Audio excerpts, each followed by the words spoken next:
राहिलंय. आपल्याला तालवाद्यासाठी लाभलेले आहेत कुमार राम सुमंत, हे मकरंद बुवांचे चिरंजीव आहेत. तर त्यांचं स्वागत आपला दत्तभक्त ऋग्वेद रेमणे करतोय.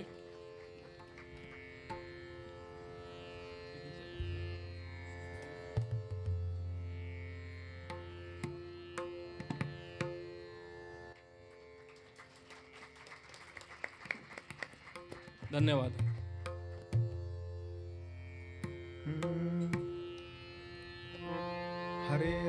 हरे राम राम राम हरे हरे, हरे कृष्ण कृष्ण कृष्ण हरे हरे. ओम नमो भगवते वासुदेवाय, ओम नमो भगवते वासुदेवाय, ओम नमो भगवते वासुदेवाय. श्री क्षेत्र नैमिषारण्यामध्ये एका महान यज्ञामध्ये संध्याकाळच्या वेळेला बौद्धिकाकरता, विचाराकरता, चिंतनाकरता आपल्या सगळ्यांचे पूर्वज अनेक ऋषी मुनी बसलेले आहेत. आणि त्यांनी कलियुगामध्ये मनुष्याचा स्वभाव देह आणि गेह याला अतिमहत्व देणारा असेल, तेव्हा आत्मज्ञान संपन्न होण्यासाठी खऱ्या सुखाच्या करता जी लाईफस्टाईल, जी जीवनचर्या आवश्यक आहे, त्याच्याकरता काय ऐकावं, काय करावं, अशी चर्चा करायला बसलेली आहेत. आणि त्यांच्या भाग्याने त्यांना सांगणारा उत्तम मिळाला. त्यांचं नाव उग्रश्रवा ऋषी उर्फ सूत महाराज. आणि त्यांनी सांगायला आरंभ केला की शुकदेवांनी नुकतंच राजा परीक्षितीला श्रीमद भागवत सांगितलं. हे भागवत मनुष्याचं सर्वांगीण कल्याण करणारं आहे. आता पुष्कळ वेळा असं वाटतं भागवत म्हणजे कृष्ण कथा, कारण कृष्णांच्या नातेवाईकाकरता ही कथा सांगितली आहे ना, परीक्षिती करता. कृष्णांची बहीण सुभद्रा, सुभद्रेचा मुलगा अभिमन्यू, या अभिमन्यूचा मुलगा परीक्षिती, या परीक्षितीला भागवत सांगितलंय. कृष्णांची एक दोन वाक्यामध्ये कथा येते, पहिल्या स्कंदात, दुसऱ्या स्कंदामध्ये एखाद्या वाक्यात येते.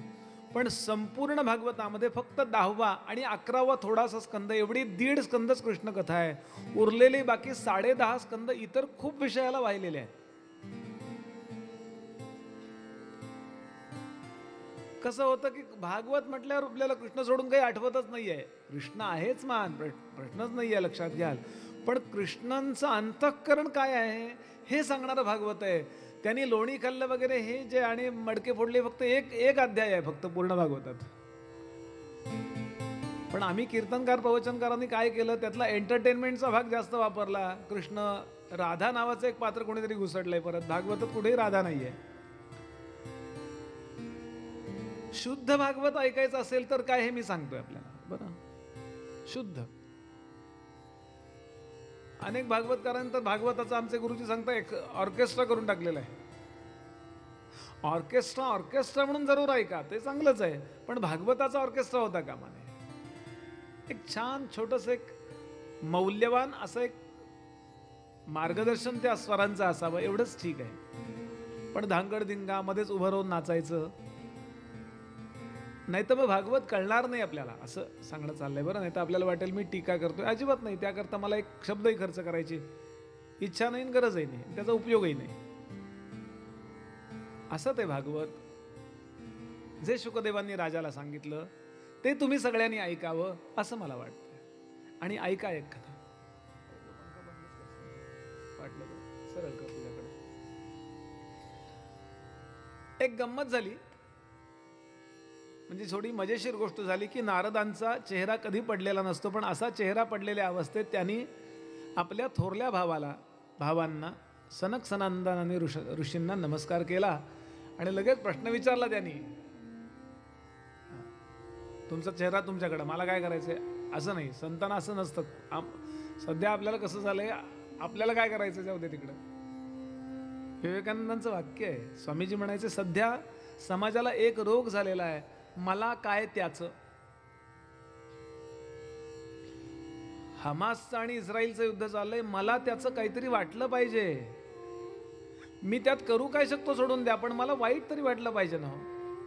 निरपराध लोक मरता कामा नये. ते इस्रायलचे मरून आहेत किंवा गाझा त्या तिकडचेही मरून आहेत किंवा युक्रेनचं येऊन तर थांबावं असं वाटायला काय हरकत आहे? यात काही खर्च करायला लागतोय का? आणि ते ऐकून नाही वाटतं का मा सहज वाटलं पाहिजे. अरे कुत्र्यांचं भांडण चाललं, अरे काय हे.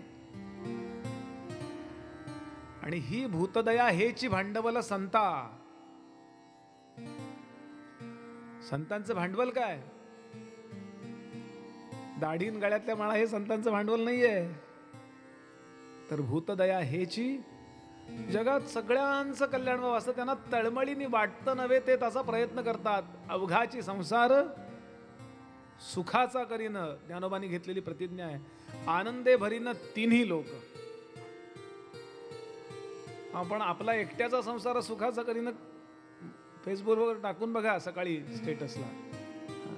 एकाने टाकलं बरं का, सकाळी एका माणसाने टाकलं सकाळच्या वेळेला ते फेसबुकला स्टेटस, किंवा छान सूर्य उगवलाय, चांगल्या प्रकारे वारा सुटलाय, ढग सगळे गेलेत, मग अगदी मोकळं झालंय आकाश, छान ऊन पडलंय, वा वा वा वा, आजचा दिवस छान जाणार, ब्युटिफुल डे. लगेच बायकोनी थोड्या वेळानं त्याचं उत्तर दिलं, चॅलेंज एक्सेप्टेड.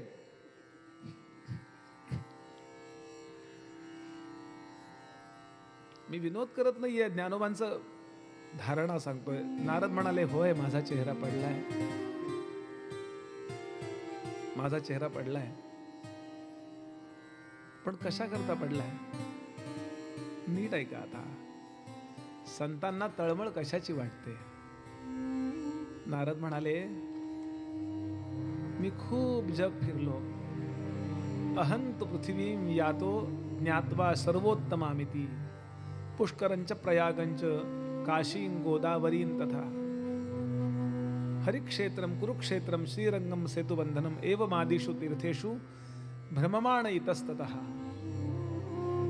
मी खूप जग फिरलो आणि पूर्ण जगामध्ये पृथ्वी, आपल्या आकाशगंगेमध्ये पृथ्वी नावाचा लोक आहे, फक्त आपण नव्हे, अशा अनेक पृथ्वी आहेत. बरं, त्याला भूलोक म्हणतात. सगळ्यात बाहेरचं सर्कल भूलोक, त्याच्या आतलं सर्कल भुवरलोक, त्याच्या आतलं सर्कल स्वरलोक, महरलोक, भू भुहा स्वहा महा जनोलोक, तपोलोक, आणि सगळ्यात शेवटी आहे तो सत्यलोक. आपण पोहे खातो त्याची डिश असते की नाही अशी खोलगट, अशा दोन डिश कल्पनेने एकत्र आणा, एकमेकांवर ठेवा कल्पनेने. मग त्याचा जसा आकार होतो ना तसा आपल्या आकाशगंगेचा आकार आहे.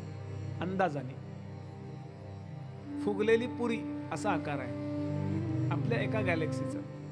आणि यामधले लेयर्स आहेत असे असे अशा कल्पनेने अशा रिंग काढा डोळ्यासमोर. आपल्या एका आकाशगंगेबद्दल बोलतोय बरं. हे 3ऱ्या आणि 5व्या स्कंदामध्ये भागवतात फिजिक्स येतं. खूप मोठं आहे भागवत, लक्षात घ्या. आणि हे कळल्याशिवाय, पंचीकरण कळल्याशिवाय भागवत कळत नाही. हिरण्याक्षाचा जन्म हा जनोलोकात झालाय आणि तो इथे पृथ्वीवर आलाय. एलियन्स थिअरी आहे ना आता, एलियन्स आपण ऐकतो ना, असा तो एलियन आहे, लक्षात घ्या आत्ताच्या भाषेत. बरं, आमच्याकरता एलियन नाही वाटत, आमच्याकरता तो दैत्य आहे, दितीचा मुलगा. हे सगळं कळायला अवघड आहे. साधारणतः काय होतं, हे बहुतेक सगळे अवतार आपल्याला भारतातच झाले असं वाटतं. व्हॉट्सअपवर मेसेज करतात, सगळे अवतार भारतातच का? आणि मग आपल्याला आपल्या धर्माचीच किळस यायला लागते, कारण हे काय आहे असं वाटतं. कारण आपण यातलं फिजिक्स अभ्यासलेलं नसतं, आपण इथली केमिस्ट्री अभ्यासलेली नसते, आपण इथलं भौतिकशास्त्र, आपण इथलं रसायनशास्त्र, आपण इथलं जीवशास्त्र अभ्यासलं ना भागवतातलं, की भागवतातला आपल्याला अंदाज येतो किती व्हास्ट आहे आणि किती डीप आहे. अत्यंत सखोल आणि अत्यंत विस्तृत असं भागवत आहे. अरे अणुबॉम्बचा, अणूचा, बॉम्बचा नव्हे, अणूचा सगळ्यात छोट्या परमाणूचा उल्लेख इथे येतो. आणि तो परमाणू सुद्धा इलेक्ट्रॉन्स, प्रोटॉन्स, न्यूट्रॉन्स यांच्या विविध प्रकारच्या थरथरण्याने तो आहे असा उल्लेख येतो. Energy converts in matter. And matter converts in energy, असा मंत्र इथे 3ऱ्या स्कंदात येतो. म्हणजे शक्ती आकार, शक्ती आकार, शक्ती आकार, शक्ती आकार, शक्ती मॅटर कन्वर्ट्स इन एनर्जी, असे हे प्रत्येक कणाचं चाललंय. तो श्लोक आल्यावर मी बोलेन, मला माहिती नाही काय मी बोलणार आहे, पण मी हे का सांगतोय सगळ्या तरुणांकरता, यांच्याकरता, की हे सगळं 200 वर्षापूर्वी आपण ऐकत होतो. भाषा वेगळी आहे हो. रजोगुण, तमोगुण आणि सत्वगुण म्हणतात, आज इलेक्ट्रॉन, प्रोटॉन, न्यूट्रॉन म्हणतात. तुम्ही फक्त त्याच्या संज्ञा बदलल्यात, संकल्पना त्याच आहेत. आणि नारद म्हणाले, मला का वाईट वाटतंय, ज्यानं आपलं कल्याण होतं, पूर्ण कल्याण होतं, ज्यानं आपण जगात सुखात राहतो आणि आपल्यामुळे जगात सुख राहतं, अशा परमेश्वराच्या प्रेमाबद्दल लोकांना आकर्षण राहिलं नाहीये. अशा परमेश्वराची कृपा माझ्यावरती कशी होईल, याकरता काही सोडलं पाहिजे, थोडासा चांगल्या चांगल्या गोष्टींच्या प्राप्तीकरता वाईट वाईट गोष्टींचा त्याग केला पाहिजे, असं वैराग्य राहिलं नाहीये. आणि परमेश्वराला प्राप्त कसं करून घ्यावं याच्याबद्दल जे ज्ञान आवश्यक आहे, त्या ज्ञानाची तळमळ राहिली नाहीये. भक्ती, ज्ञान, वैराग्याची उपेक्षा समाजानं केली आहे, म्हणून माझा चेहरा पडलाय. कारण भक्ती तेव्हाच तुम्ही करू शकता जेव्हा तुमच्याजवळ ज्ञान असतं, आणि ज्ञान तेव्हाच होतं ज्या वेळेला तुम्हाला वाईट गोष्टी सोडण्याचं वैराग्य असतं. कर्माला भक्ती समजण्याची चूक करू नका. कुठल्या प्रकारची मसाला उद्बत्ती लावली की भक्ती? कुणाच्या कंपाऊंड मधली फुलं पहाटे 4 वाजता चोरली तर भक्ती? परवा तर मला एकाने सांगितलं, बा आमच्या घरातल्या देवांना इतकी सवय लागली, ती चोरून आणलेली फुलं तरच त्यांना चालतात, 3 पिढ्या ती सवय लावली आम्ही. गंमत करत होता तो. म्हणून भक्ती याचा अर्थ एकरूपता. विभक्त शब्द माहिती की नाही आपल्याला? विभक्त नव्हे तो भक्त समर्थांची ओवी आहे. विभक्त म्हणजे भक्त नव्हे, भक्त म्हणजे विभक्त नव्हे, विचारे विण काहीच नव्हे समाधान, दासबोध. केव्हा तरी त्या मेडिटेशन मध्ये त्या काही गोष्टी करा, त्या गोष्टीत इतकं एकरूप झालं पाहिजे की त्याला भक्त म्हणतात. इतकं एकरूप. आणि मग नाही नको त्या गोष्टींशी एकरूप होण्यापेक्षा शाश्वत तत्वाशी एकरूप व्हा. परब्रह्मात आहोतच आपण, पण ईश्वराशी एकरूप व्हा. ईश्वराची भक्ती करा. लक्षात घ्याल, भक्ती ईश्वराची करायची असते. ज्ञान मी परब्रह्म आहे असं होत असतं, आणि उपासना नेहमी उपास्याची करायची असते. आणि उपासनेचा आरंभ नेहमी कर्मातून होत असतो. म्हणून कर्म, उपासना, भक्ती आणि ज्ञान ही उतरण लक्षात ठेवा, किंवा ही चढण लक्षात ठेवा. उतरणपेक्षा चढण. कर्म, उपासना, भक्ती, ज्ञान. आणि समाजाला नेमकं ते नको असलं की संतांना वाईट वाटतं. नारदांचा चेहरा का पडला? मी अनेकदा एक प्रश्न विचारत असतो. संपूर्ण जगाचा विचार करा. संपूर्ण जगाचा. मशिदींमधली, चर्चमधली आणि मंदिरामधली गर्दी वाढली आहे का कमी झाली आहे सांगा? सगळ्या मंदिरांमधली नाही का? और रेलचेलीत परवा त्या वृंदावनला का कुठं 1-2 माणसं दगावली का काय, आजारी पडली, असं ऐकलं, मी वाचलं. असंच हजच्या यात्रेत आहे की नाही? असंच चर्चमध्ये आहे की नाही? म्हणजे देवस्थानांकडे किंवा त्यांच्या उपासना केंद्रांकडे होणारी गर्दी वाढतीये. बरोबर आहे? म्हणजे सज्जन वाढतायत की नाही? म्हणजे स्त्रियांकडे बघण्याची दृष्टी लोकांची चांगली झाली पाहिजे की नाही? म्हणजे ऑफिस मधला भ्रष्टाचार कमी झाला पाहिजे की नाही? बरोबर बोलतोय का मी? मठ मंदिर चर्च मधली गर्दी वाढत असेल तर जगात सज्जनता वाढती, असा निर्वाळा जर द्यायचा झाला तर स्त्रिया सुरक्षित राहायला पाहिजेत. रात्री 2ला सुद्धा एकही स्त्री असुरक्षित असता कामा नये की नाही? एकटी निघाली तरी. आहेत का सुरक्षित स्त्रिया? बोला. भ्रष्टाचार वाढलाय का कमी झालाय? बोला.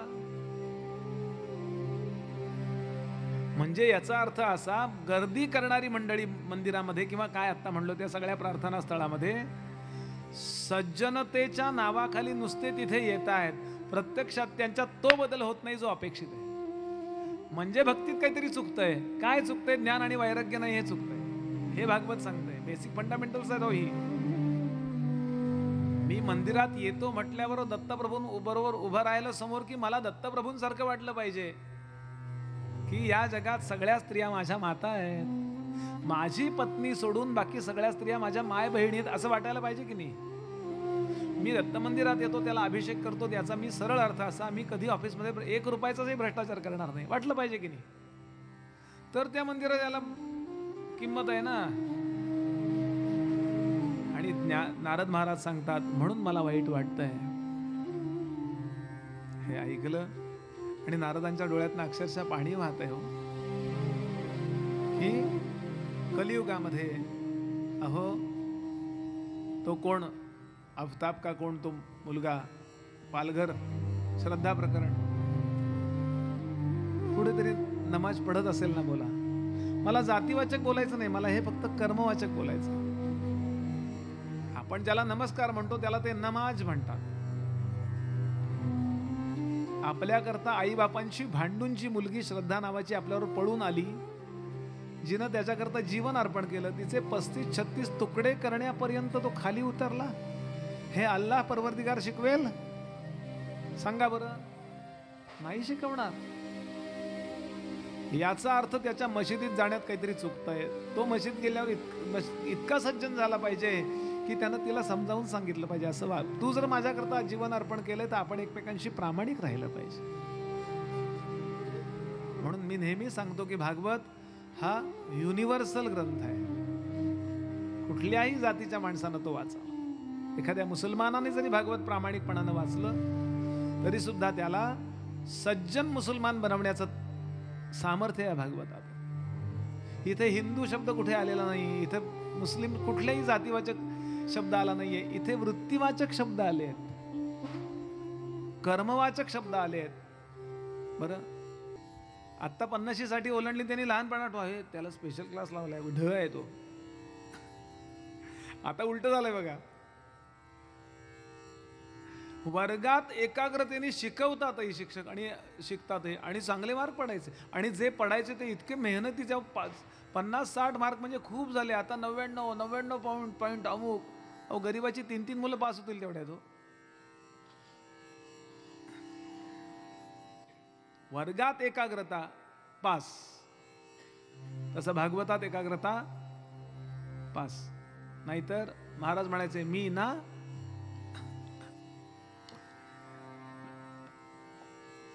एकाग्रता. सांगण्याचा मुद्दा लक्षात घ्या. तुंगभद्रा तटे पूर्वम अभूतम पत्तनम उत्तमम. तुंगभद्रा नदीच्या तटावरती सुंदर सुंदर अशी पट्टणं होती, म्हणजे शहरं होती. त्या ठिकाणी आत्मदेव पुरे तस्मिन सर्व वेद विशारदाः. 4 वेदांमध्ये म्हणजे विशारद असणारा असा आत्मदेव नावाचा अतिशय सज्जन ब्राह्मण राहत होता, सच्छुद्ध सात्विक पवित्र. पत्नीचं नाव धुंधुली. श्रीमंत होता, विद्यावानही होता, सरस्वतीवानही होता आणि लक्ष्मीवानही होता. काही कमी नाही. नाहीतर 2 गोष्टी सहसा एकत्र नसतात. पत्नीचं नाव धुंधुली आणि सगळं जीवन त्याचं श्रौत स्मार्तेषु निष्णातः द्वितीय इव भास्करः. श्रौत कर्मामध्ये किंवा स्मार्त कर्मामध्ये स्मृतीप्रमाणे सांगणारी जी कर्म आहेत ती कर्म करणारा स्मार्त. माझा एक मित्र आहे, तो म्हणतो माझी भागवत एकादशी नसते, माझी स्मार्ट एकादशी असते. पण स्पेलिंग तेच आहे. म्हणजे आपण शिव भक्त असा अर्थानं म्हटलंय ते.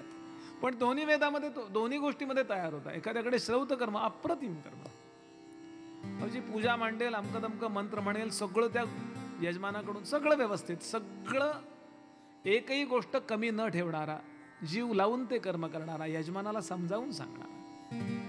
यजमानाला सुद्धा त्याच्याबद्दल आदर. त्यावेळेला यजमानही मंडळी असायची. गुरुजींना आवरतंय ना लवकर असं विचारायचे नाही, आवरताना मग ते आवर्तनं करतात. असं नाही. दुःख आहे आम्हा गुरुजी लोकांचं की यजमान लोकांना त्या कर्माबद्दल इंटरेस्ट राहिला नाही आहे. आज लग्नामध्ये फोटोग्राफर बूट घालून त्या देवांपर्यंत येतो, बूट देवावर ठेवत नाही, डोक्यावर पाय तर नशीब. आत्ताच माझ्या एका मित्रांनी आदरणीय नितीनजी गडकरींच्याकडे यज्ञ केला. फोटोग्राफर सुद्धा सोवळ्यात होते. दिवसभर पाळायचं तर नीट पाळायला पाहिजे हो. फोटो महत्वाचा नाही असं नाहीये, पण फोटोपेक्षा मंत्र महत्वाचा आहे. मंत्र आणि ते कर्म तंत्र दोन गोष्टी महत्वाच्या आहेत. फोटो हे गौण आहेत, नाही काढले तरी चालतील, पण मंत्र नीट नाही म्हटले तर नाही चालणार आहे, हे लक्षात घ्या. स्वरूप वाईट वाटून घेऊ नको. हे मी का याचा प्रचार करतो हे लक्षात घ्याल की मला हे गावोगावी हे बोलावं असं वाटतं, कारण आपण आपल्या कन्सेप्ट क्लिअर ठेवल्या पाहिजेत की आमच्या लग्नात असं असणार आहे. म्हणजे मग ते आयुष्यभर पाठीशी जे वेदमंत्रांचे आशीर्वाद राहणार आहेत ना, ब्राह्मणाच्या देहामध्ये वेदमंत्र राहतात म्हणून त्याचा नमस्कार आहे, लक्षात घ्याल. आणि ते आशीर्वाद महत्वाचे आहेत. असा तो सगळं कर्म करणारा. मला सांगायचा मुद्दा हा, मध्येच काहीतरी जसं कालिदासांचं होतं ना, एखादा मुद्दा सांगायला लागला की आपली संस्कृती कशी आहे हे सांगितल्याशिवाय ते पुढे जात नाही. असं आमच्यावरती थोडा कणभर तो प्रभाव आम्हा सगळ्याच वक्त्यांवर असतो. असा तो एक मात्र त्याला गोष्ट कमी होती, त्याला अपत्य नव्हतं. मुलगी नाही, मुलगा नाही, काहीच नाही. आणि परिणाम असा झाला की त्याला असं वाटायला लागलं, ज्याला अपत्य नाही ना त्याचं काहीतरी पूर्वपाप आहे असं म्हणतात. की म्हणे खावो ना, म्हणे पाहो ना मुख निपुत्रिकाचे, कसे भक्षावे अन्न मग तयाचे. म्हणे पाहो ना मुख निपुत्रिकाचे, म्हणे पाहो ना मुख निपुत्रिकाचे, म्हणे पाहो ना मुख निपुत्रिकाचे.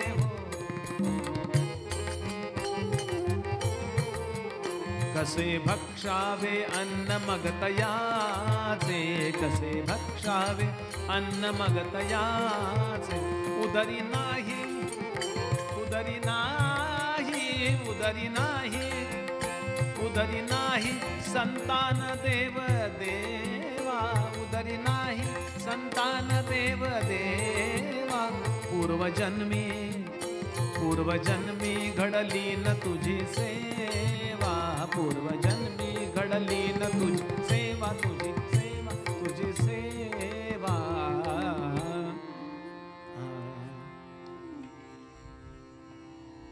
आणि वाईट वाटायचं. या आत्मदेव ब्राह्मण त्याची पत्नी धुंधुली दक्षिण भारतामध्ये राहत आहेत. सनतकुमार ही गोष्ट सांगतायत. खूप वाईट वाटायचं. आणि एक वेळ अशी आली की त्याला इतकं वाईट वाटण्याचा झटका आला, आत्ताच्या भाषेत डीप डिप्रेशन मध्ये गेला तो आणि आत्महत्येला निघाला. काही वेळा जीवनात असं होतं की रोजचं जे दुःख आहे ना, ते दुःख इतकं वाटायला लागतं की त्या दुःखापेक्षा मृत्यू सुखावं असेल या कल्पनेने मनुष्य आत्महत्या करतो. पण श्रीमद भागवत सांगतं, ज्याला धीर गंभीर परमार्थ करायचा आहे, धीर गंभीर जीवन जगायचं आहे, त्यांनी कधी मरायची घाई करू नये. आत्महत्या करणं याचा सरळ अर्थ असा, परमेश्वराच्या व्यवस्थेमध्ये लुडबुड करणं, त्यात फेरफार करणं. म्हणून तुकोबांचा अभंग प्रत्येकाने लक्षात ठेवा. मरण जो मागे तो गाढवाचा बाळ. कधी देवाला म्हणू नये. पुष्कळ माणसं या जगामध्ये अशी आहेत की घरात काही कटकट झाली, ने रे बाबा यमा. हापूस संपवला तेव्हा, बटाटे वडे मारले तेव्हा, सुखांचा उपभोग जेव्हा या देहाने घेतला तेव्हा ने रे बाबा अर्धा आंबा राहिलाय असं म्हणलात कधी? मी गंमत नाही करत आहे. लहानपणापासून ही गोष्ट बिंबवून घ्यावी स्वतःवरती. जीवनात दुःख किती येऊ, देवाला असं म्हणावं, देवा दुःख भोगण्याची ताकद दे मला. पण जीवनात कधी नकारात्मकता ठेवू नका. कारण आत्महत्या केल्यानंतर काय, आत्महत्या करता म्हणजे तुम्हाला दिलेली भगवंतानी जी शिक्षा आहे ना, ती चुकवण्याचा तुम्ही प्रयत्न करता. म्हणून कुठलंही तत्वज्ञान नीट बिंबवून घ्यावं. माझ्याकडनं मी फार काही चांगलं नाहीये ते लक्षात घ्या. आणि आज गंमत आहे माणसाची, दुःख सहन करत भोगण्याची, दुःख भोगत भोगत सहन करत करत जगण्याची शक्ती कमी झाली. मग तो सुशांत असेल. अहो केवढी जमीन त्याची, मी ऐकलं की त्याच्या चंद्रावर त्यांनी जमीन विकत घेतली होती. तो कोण, धोनीचं काम करणारा, मिस्टर धोनी नावाच्या चित्रपटात काम करणारा कोण, तो चंद्रावर जमीन घेतली आणि त्याच्याकडे घरामध्ये तो मोनॅक्युलर होता, मोठाच्या मोठा भिंग, हे दुर्बीण, तो बघायचा म्हणे इथनं चंद्र असा आला की ही जमीन माझी. अहो लोकांची इथं पृथ्वीवर जमीन नाही तरी अर्धा कप चहा पितात कटिंग मध्ये, बिचारी जगतायत. वर्तमानपत्रावर झोपतायत. ही माणसं लवकर उद्धरतील, लक्षात घ्या. लोकांना भविष्य सांगणारे, नावं सांगत नाही फक्त, मोठे महाराज, मोठ्या मोठ्या पक्षाचे लोक त्यांच्याकडे असायचे पत्रिका दाखवायला. आत्महत्या केली त्यांनी मुंबईच्या महाराजांनी. का? यांनी भागवत ऐकलं नाही, लक्षात घ्या. आत्महत्या करणं म्हणजे जीवनात पळून जाणं आहे. आत्महत्या करायला हा ब्राह्मण निघाला, आत्मदेव, आणि एका साधू भेटला त्याला त्या जंगलामध्ये, यती भेटला असं वर्णन आहे. आणि यतीने सांगितलं असा विचार करू नको, अविवेक करू नकोस. जीवनात दुःख आल्यावर ते स्ट्रगलिंग जे आहे ना, ते भोगणं आहे ना, तेव्हाच आपली परीक्षा लागते. अहो परीक्षेतनं पळून जातो तो पास होतो का? परीक्षेचा फॉर्म भरला, सगळं झालं, मार्च पर्यंत सगळं, आणि परीक्षा दिवशी पळून गेला. आत्महत्या करणं म्हणजे तसं आहे.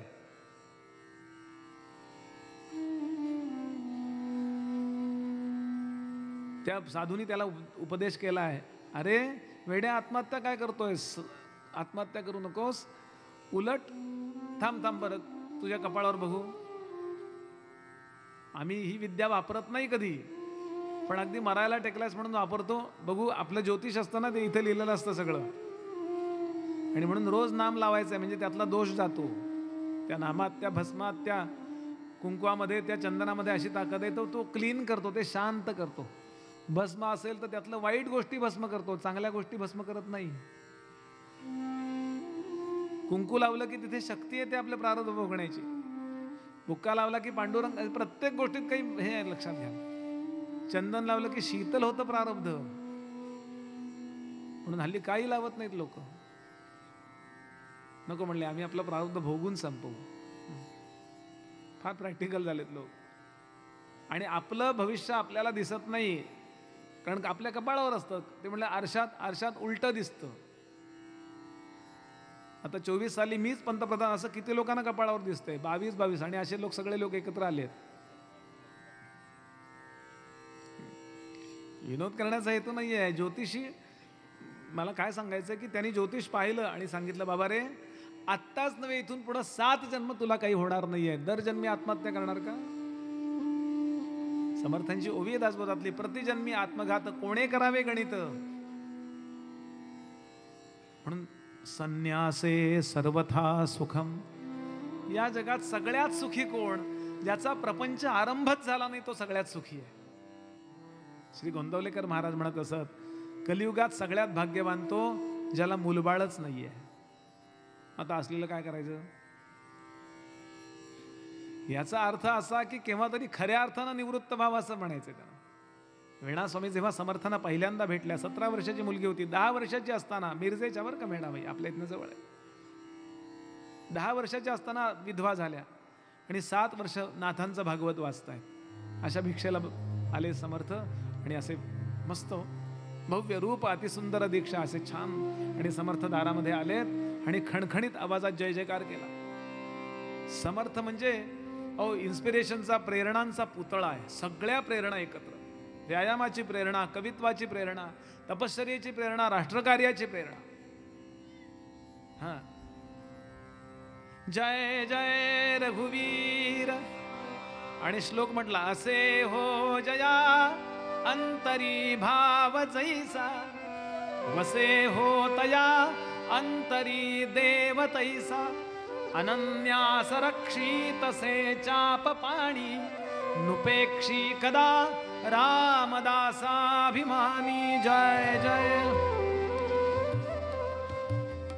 की 17 वर्षाची वेणा जड अंतःकरणानं भिक्षा घेऊन आली आहे.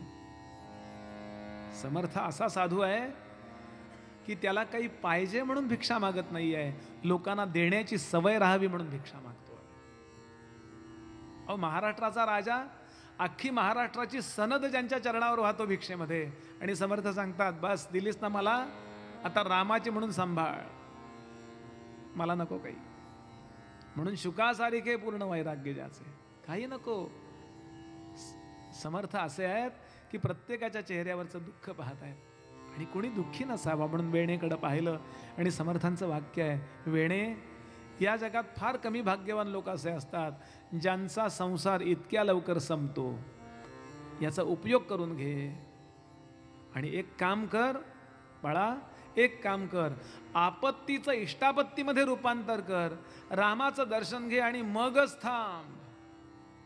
आणि या मुलीने हे सिरियसली घेतलं, आणि वेणाबाईंनी रामाचं दर्शन घेतलं. वेणाबाईंचा अभंग आहे, वेणा पावली पूर्ण विराम,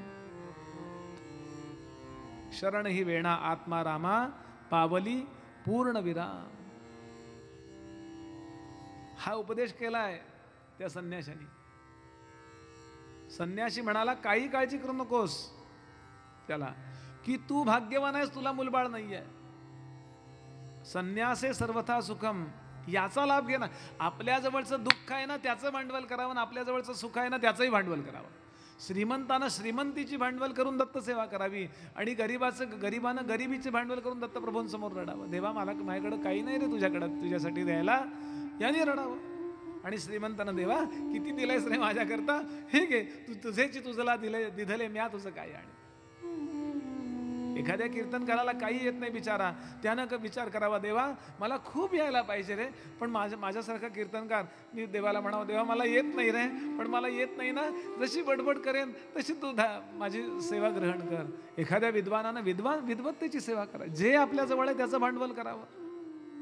जा बाळा, यतीने उपदेश केला त्याला, जा घरी, संसाराचा विचार करू नको, हेच तुझं नशीब आहे, आत्महत्याचा तर विचारच करू नको. त्याला कळलं की या साधूकडे आत्मज्ञान आहे, म्हणजे सगळी ज्ञान आहेत. आत्मज्ञान हे ज्ञान असं आहे की ते ज्याच्याजवळ आहे त्याच्याजवळ सगळी उपज्ञानं पण असतात. याच्याजवळ 1 कोटी रुपये, त्याच्याजवळ 5 रुपये पण असतात. कळलं का?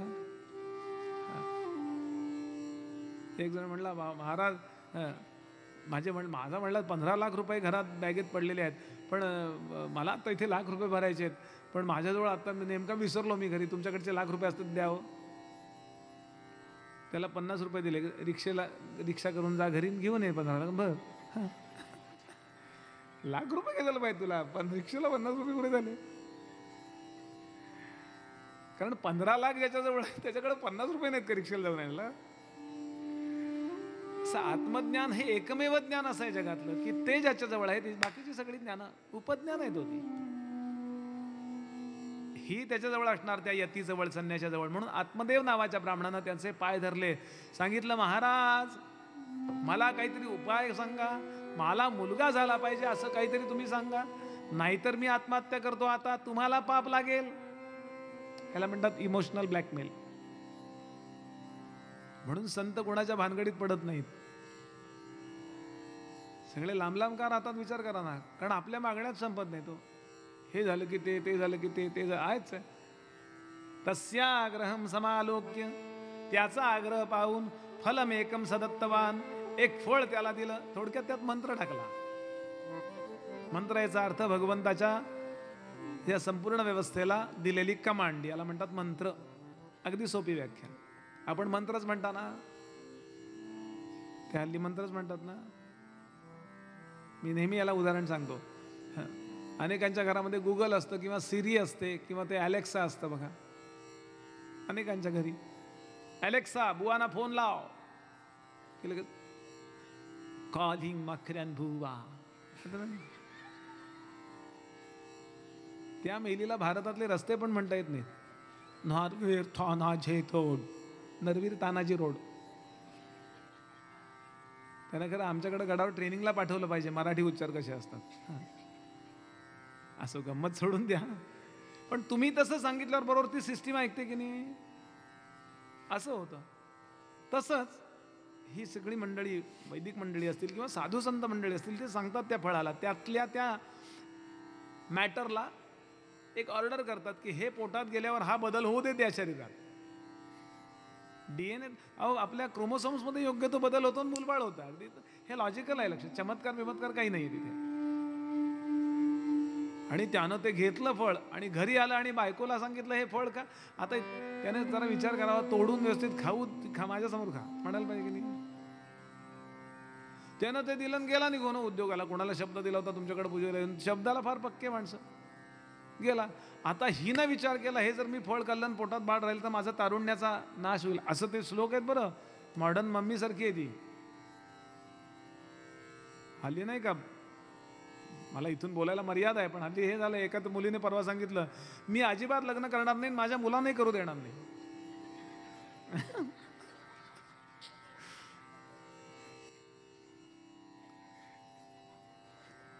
स्टाईल वाढती हल्ली.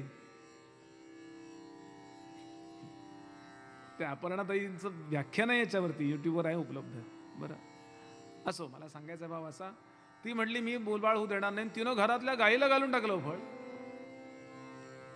गाईनं खाल्लं. फलमेकम सदत्तवान, ते फळ खाल्लं. आणि फलम मूलम तथा तीर्थम प्रसादो राघवस्यच शीघ्रमेवानुसेवेत विलंब कार्यनाशक. पटकन गाईला जेवढं कळत होतं पुढचं वाक्य बोलत नाही, तिनं खाऊन टाकलं ते. आता गंमत अशी झाली, हा रोज विचारतोय काय वाटतंय का ग पोटात. कटकट झाली तिला. तिने सांगितलं हो वाटतंय. आणि नवऱ्याला फसवलं आणि आपल्या बहिणीला झालेलं पोर आणून त्याच्यासमोर ठेवलं. यानं पत्रिका मांडली गुढीपाडव्याला, पहाटे झालं असं गृहीत धरून. ते झालं होतं फाल्गुन अमावस्येला, बरोबर रात्री 12 वाजता. आणि नाव ठेवलं, अतिशय पराक्रमी मुलगा म्हणून नाव ठेवलं धुंदुकारी. यानंतर गाईला एक मुलगा झाला, त्याचं नाव ठेवलं गोकर्ण. माणसासारखा मुलगा झाला असं वर्णन आहे इथे. गाईला माणसासारखा मुलगा झाला. कसा झाला? झाला. अप्राकृतिक वाटतंय की नाही? हो वाटतंय. का? कारण आपल्याला माहिती आहे ते ज्ञान फार मर्यादित आहे. ह्याच्या पलीकडे पण काही ज्ञान असू शकतं.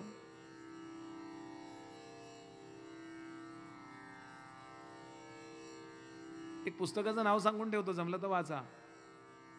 In search of secret India.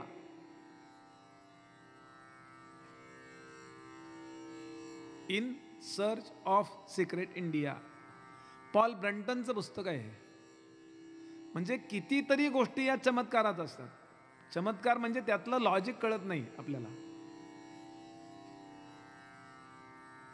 Cause आणि इफेक्ट याचं रिलेशन कळत नाही, त्याला आपण चमत्कार म्हणतो.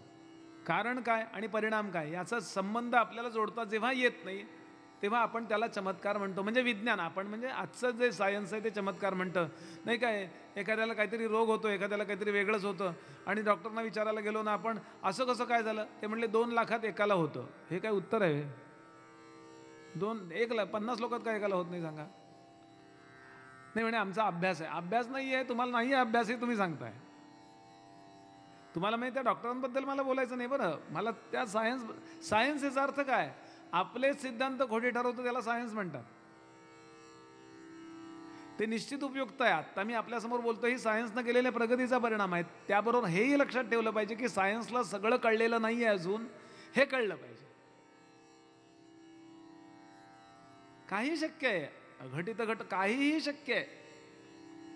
म्हशीला मुलगा झाला असं वर्णन आहे देवी भागवतात. म्हशीला मुलगा झाला, महिषासूर. असा कसा झाला? झाला असं थोडं गृहीत धरा काही. आणि गाईला मुलगा झाला, फक्त त्यानं गाईसारखे कान आणले होते. म्हणजे गाईकडनं, मातृवंशाकडनं आपण काय घेतो, पितृवंशाकडनं काय घेतो, याचे श्लोक आहेत आयुर्वेदामध्ये. तर कान त्याचे गाईसारखे म्हणून त्याचं नाव ठेवलं गोकर्ण. थोरल्या मुलाचं नाव धुंधुकारी. मी शेवटच्या दिवशी विचारणार आहे, त्याला सांगा. हां काय शेवटच्या दिवशी विचारणार आहे बरं का मी, पिल्लू लक्षात ठेव. हां. आणि धाकटा मुलगा गोकर्ण. अशी 2 मुलं झाली. आणि आता ही 2 मुलं दिसामासानं वाढत आहेत. दोघांमध्ये पवित्र संस्कार, परवरिश ज्याला म्हणतात, संस्कार देणं आई वडिलांचं कर्तव्य आहे. पण धुंधुकारी खलो महाखला गोकर्णो पंडितो ज्ञानी धुंधुकारी महाखला.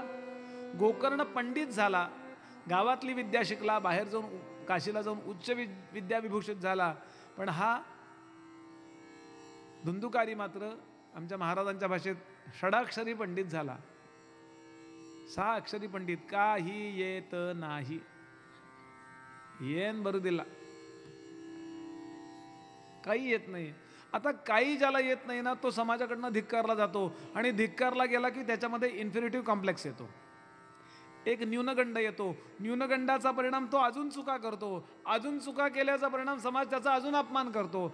असे ते दुष्टचक्र सुरू होतं. परिणामतः तो व्यसनी झाला. व्यसनातून सुख भोगण्याकरता तो परस्त्रीकडं म्हणजे वेश्येकडे जायला लागला. इतकंच नव्हे, अपेयपान म्हणजे मद्यप्राशन करायला लागला, आणि अगम्यागमन वेश्येकडे जायला लागला, आणि अभक्षभक्षण ज्यानं ते करू नये ते मांसभक्षण करायला लागला. 3 गोष्टी त्याच्या चुकल्या. अभक्षभक्षण, अपेयपान आणि अगम्यागमन असे 3 अपराध त्याच्याकडून घडले. परिणाम असा झाला की वडिलांना वाईट वाटायचं. वडील नेहमी म्हणायचे, बाळा हे आपल्याकरता नाही आहे रे, ते कुणी करावं आणि कुणी करू नये ह्याचं शास्त्र ठरलेलं आहे राजा. पण असं असतं, आपल्याला कळत नसतं असं नाही. वाईट वागणाऱ्या माणसाला कळत नसतं का वाईट वागू नये, कळत असतं, पण त्याची एक लत लागते. एवढी तेवढी वेळ नंतर वाईटही वाटतं, तेवढी लत लागते. आणि म्हणून अध्यात्म श्रवणाला या करता जा श्रोते हो, ती लत लागूच नये ही काळजी भागवत घेतं. अध्यात्म श्रवण, दासबोध ऐकला, ज्ञानेश्वरी ऐकली की परिणाम आपण एवढे स्ट्रॉंग होतो की मी वाईट वागणारच नाही. एखादा वाईट थोडा वागला असेल, त्या वळणावर त्याला भागवत खिचून परत आणतं नाही. आपल्यातली निगेटिव्हिटीच्या विरुद्धची निगेटिव्हिटी जी आहे ना, म्हणजे positivity, minus multiply by minus is equal to plus, ही ताकद वाढवतं भागवत. आपोआप ताकद येते. नाही तो आमका नाही का सुधारला, मी सुधारू शकतो असं वाटायला लागतं. ही ताकद आहे यातली. पण कधी त्या जायचंच नाही. वडील म्हणायचे जा रे चल अध्यात्म श्रवणाला, हे अमुक कर, पण नाही. आणि परिणामतः वडिलांना वाईट वाटायचं. वाईट वाटता वाटता वाटता वाटता एक वेळ अशी आली, सूत महाराज सांगतात की वडिलांना आता मुलगा नसता तर बरं झालं असतं वाटायला लागलं. परत त्याच वळणावर गेले. आणि आता त्या संन्याशांनी सांगितलं होतं ना, संन्यासे सर्वथा सुखम. सगळं सोडून देण्यात जे सुख आहे ना, ते सगळं उपभोगण्यात नाही आहे. हेच सांगत होते त्या दिवशी महाराज. पण ऐकलं नाही. परिणाम मी इतका दुःखी झालो. व्हॉट टू डू नाव. आता अशा वळणावरती आलोय. ते हल्ली नवीन नवीन रस्ते झालेत बघा, लांबच्या लांब, बेंगलोर ते मुंबई, काय मेगा हायवे. एक टर्न चुकला ना तर 10-15 किलोमीटर पुढे जायला लागतं आणि परत यायला. एक टर्न चुकला आहे ना, ते तसंच आहे हे. तेव्हाच जर आवरलं असतं तर विषय मिटला असता की नाही. नाहीच, मूलबाळ बसलं ध्यानाला. थोडं वाईट वाटलं असतं, पण एक वेळ आली असती की झाला मुक्त त्यातनं. पण आता वाईट वाटण्याचा टर्न बदलला. खूप वाईट वाटतंय आता. आणि एक दिवस दुःखी असणाऱ्या त्या आपल्या वडिलांना मुलांना प्रश्न विचारला, बाबा का दुःखी आहात तुम्ही. त्यांनी सांगितलं, बाळा रे असं वडील सांगतात मुलाला की तुझा थोरला भाऊ इतका वाईट वागतोय, याचं मला वाईट वाटतंय. मी जगाला सगळ्या पूजा सांगितल्या, मी प्रवचनं केली, मी सगळ्या प्रकारे अध्यात्म लोकांना सांगितलं, पण मी माझ्या मुलाला सुधारू शकलो नाही, याचं मला वाईट वाटतंय रे, खूप वाईट वाटतंय. रडतोय तो बाप आणि थरथरतोय. विचारांनी वार्धक्य लवकर येतं, लक्षात घ्या. नकारात्मक विचारांनी वार्धक्य लवकर येतं.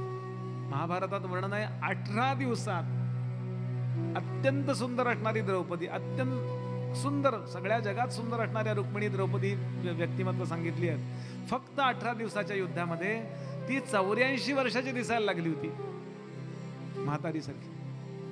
इतकं विचार करून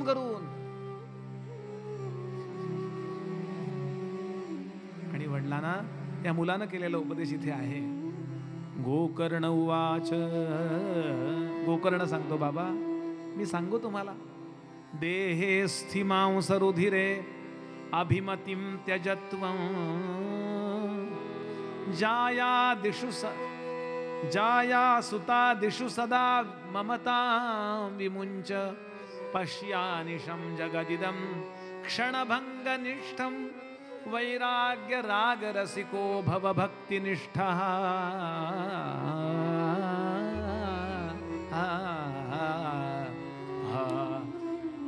महाराज, बाबा,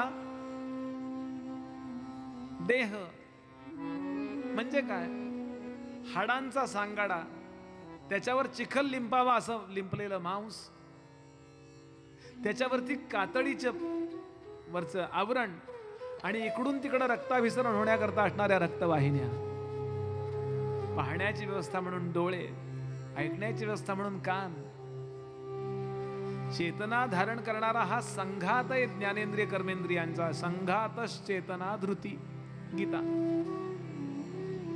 या त्या आकाराला तुम्ही तुमचा मुलगा का मानताय? देहे स्थिम मांस रुधिरे, देह अस्थि मांस रुधिर म्हणजे रक्त, अभिमतीम हे माझं आहे, माझा मुलगा आहे ना, माझ्या मुलाचा हा देह, हा माझा देह, हा माझ्या पत्नीचा देह, असं जे तुम्हाला वाटतंय ना, त्या देहाला तुम्ही तुमचं का मानताय? तुमचा देह तरी तुमचा आहे का? श्रीमद दासबोध 3रा दशक 10वा समास. समर्थ सांगतात, तुझे तुझ नवे शरीर, तुझं शरीरच तुझं नाहीये, तेथे इतरांचा कोण विचार. आता एक भगवंत साचार, धरी भावार्थ बळे. जितक्या लवकर आपल्याला हे लक्षात येईल की आपण सगळे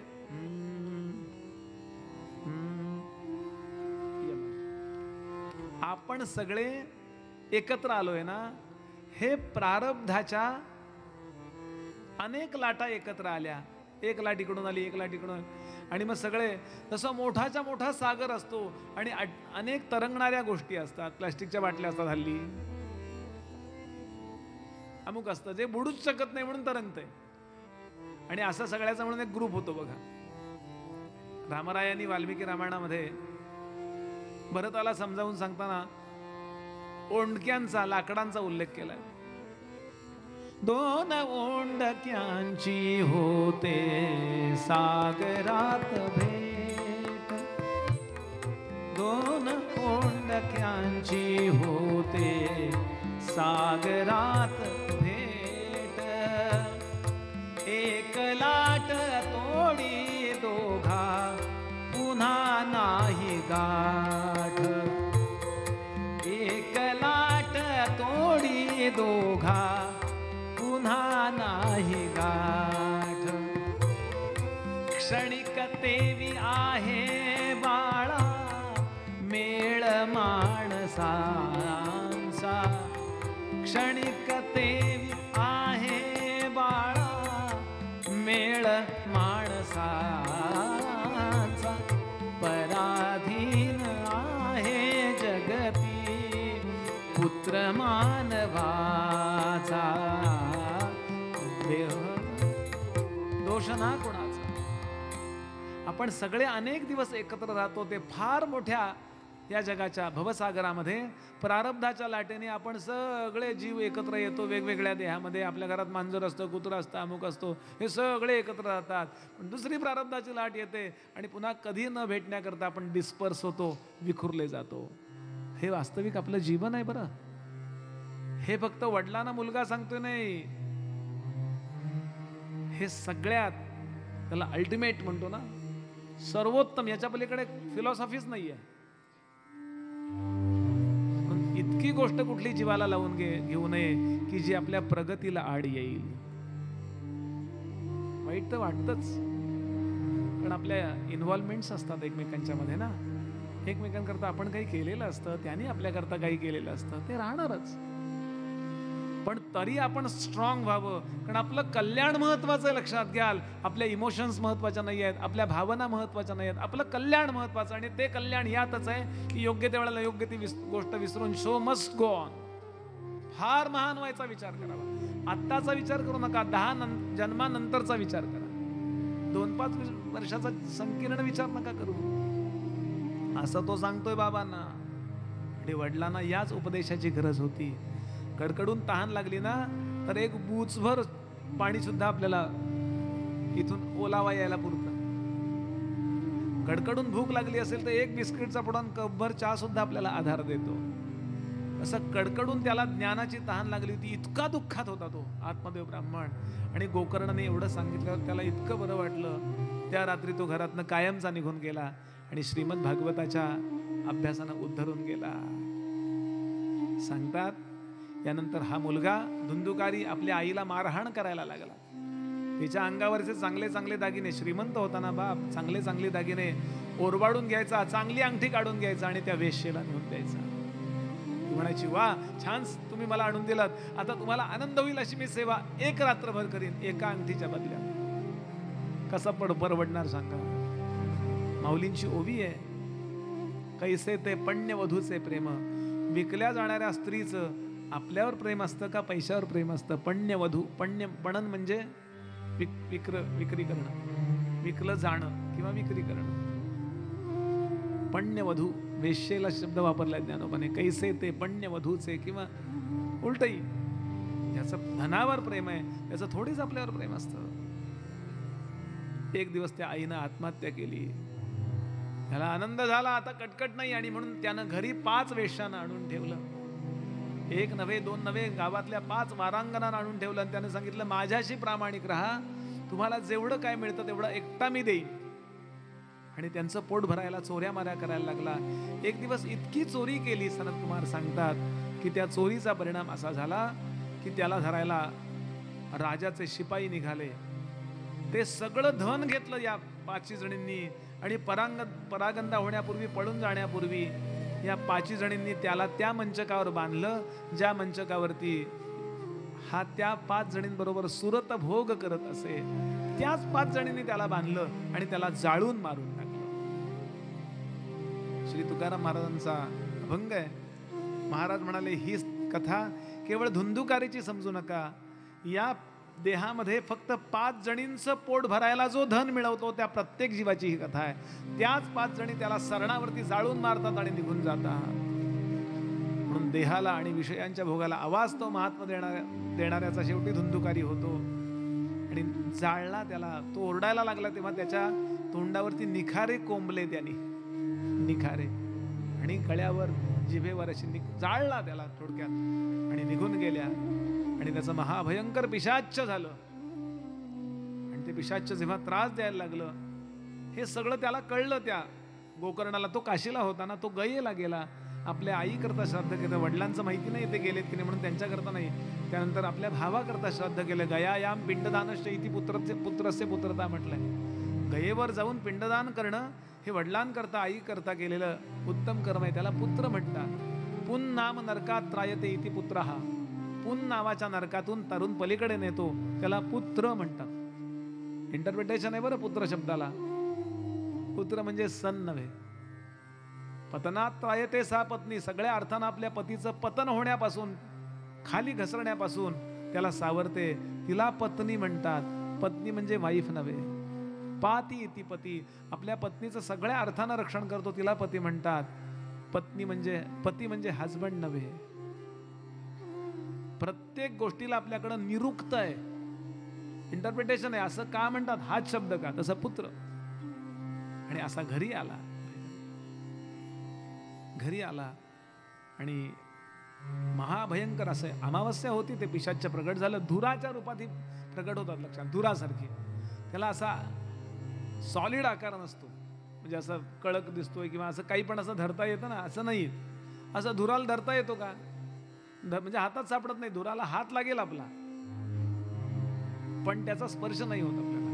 म्हणजे असा घट्ट स्पर्श होतो ना त्या माठाला, किंवा एखादं ताट उचलतं, असं नाही. असं ते भयंकर प्रकट झालं. ही हा असं समोर प्रकट झालं. गोकर्ण नावाच्या त्या मुलाने पाहिलं भावाकडे. त्याला माहिती नाही कोणाचं पिशाच्च आहे. त्याचा याचा अभ्यास आहे सगळ्याचा, त्यामुळे तो घाबरला नाही. घाबरायला काय होतं माहितीये का? माहिती काय नसलं की घाबरायला होतं. अज्ञान आपल्याला घाबरवतं. अज्ञानात सुख नावाची जी गोष्ट म्हणताना ते फार बेसिक वाक्य आहे, अज्ञानाचं वाक्य आहे. असं नसतं, ज्ञान आहे त्याला. आणि पाहिलं, आणि आपल्या जवळचं होली वॉटर, अत्यंत पवित्र पाणी घेतलं हो, नेहमी स्नान संध्या करणारा, अतिशय पवित्र गायत्री करणारा, त्याचा देह पवित्रच असणार आहे. हो, आपोआपच पवित्र होतो.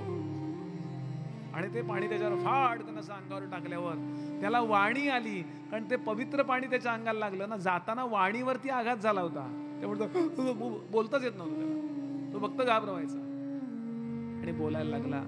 त्यानं आपलं सगळंच्या सगळं दुःख सांगितलं. दादा, भावा, धाकटा येतो, तू संध्या करत असायचास, मला वाटायचं हे चांगलं आहे, पण मला कधी संध्या करावी वाटली नाही. खूप वाईट वागलो मी. मला कळत होतं हे वाईट आहे.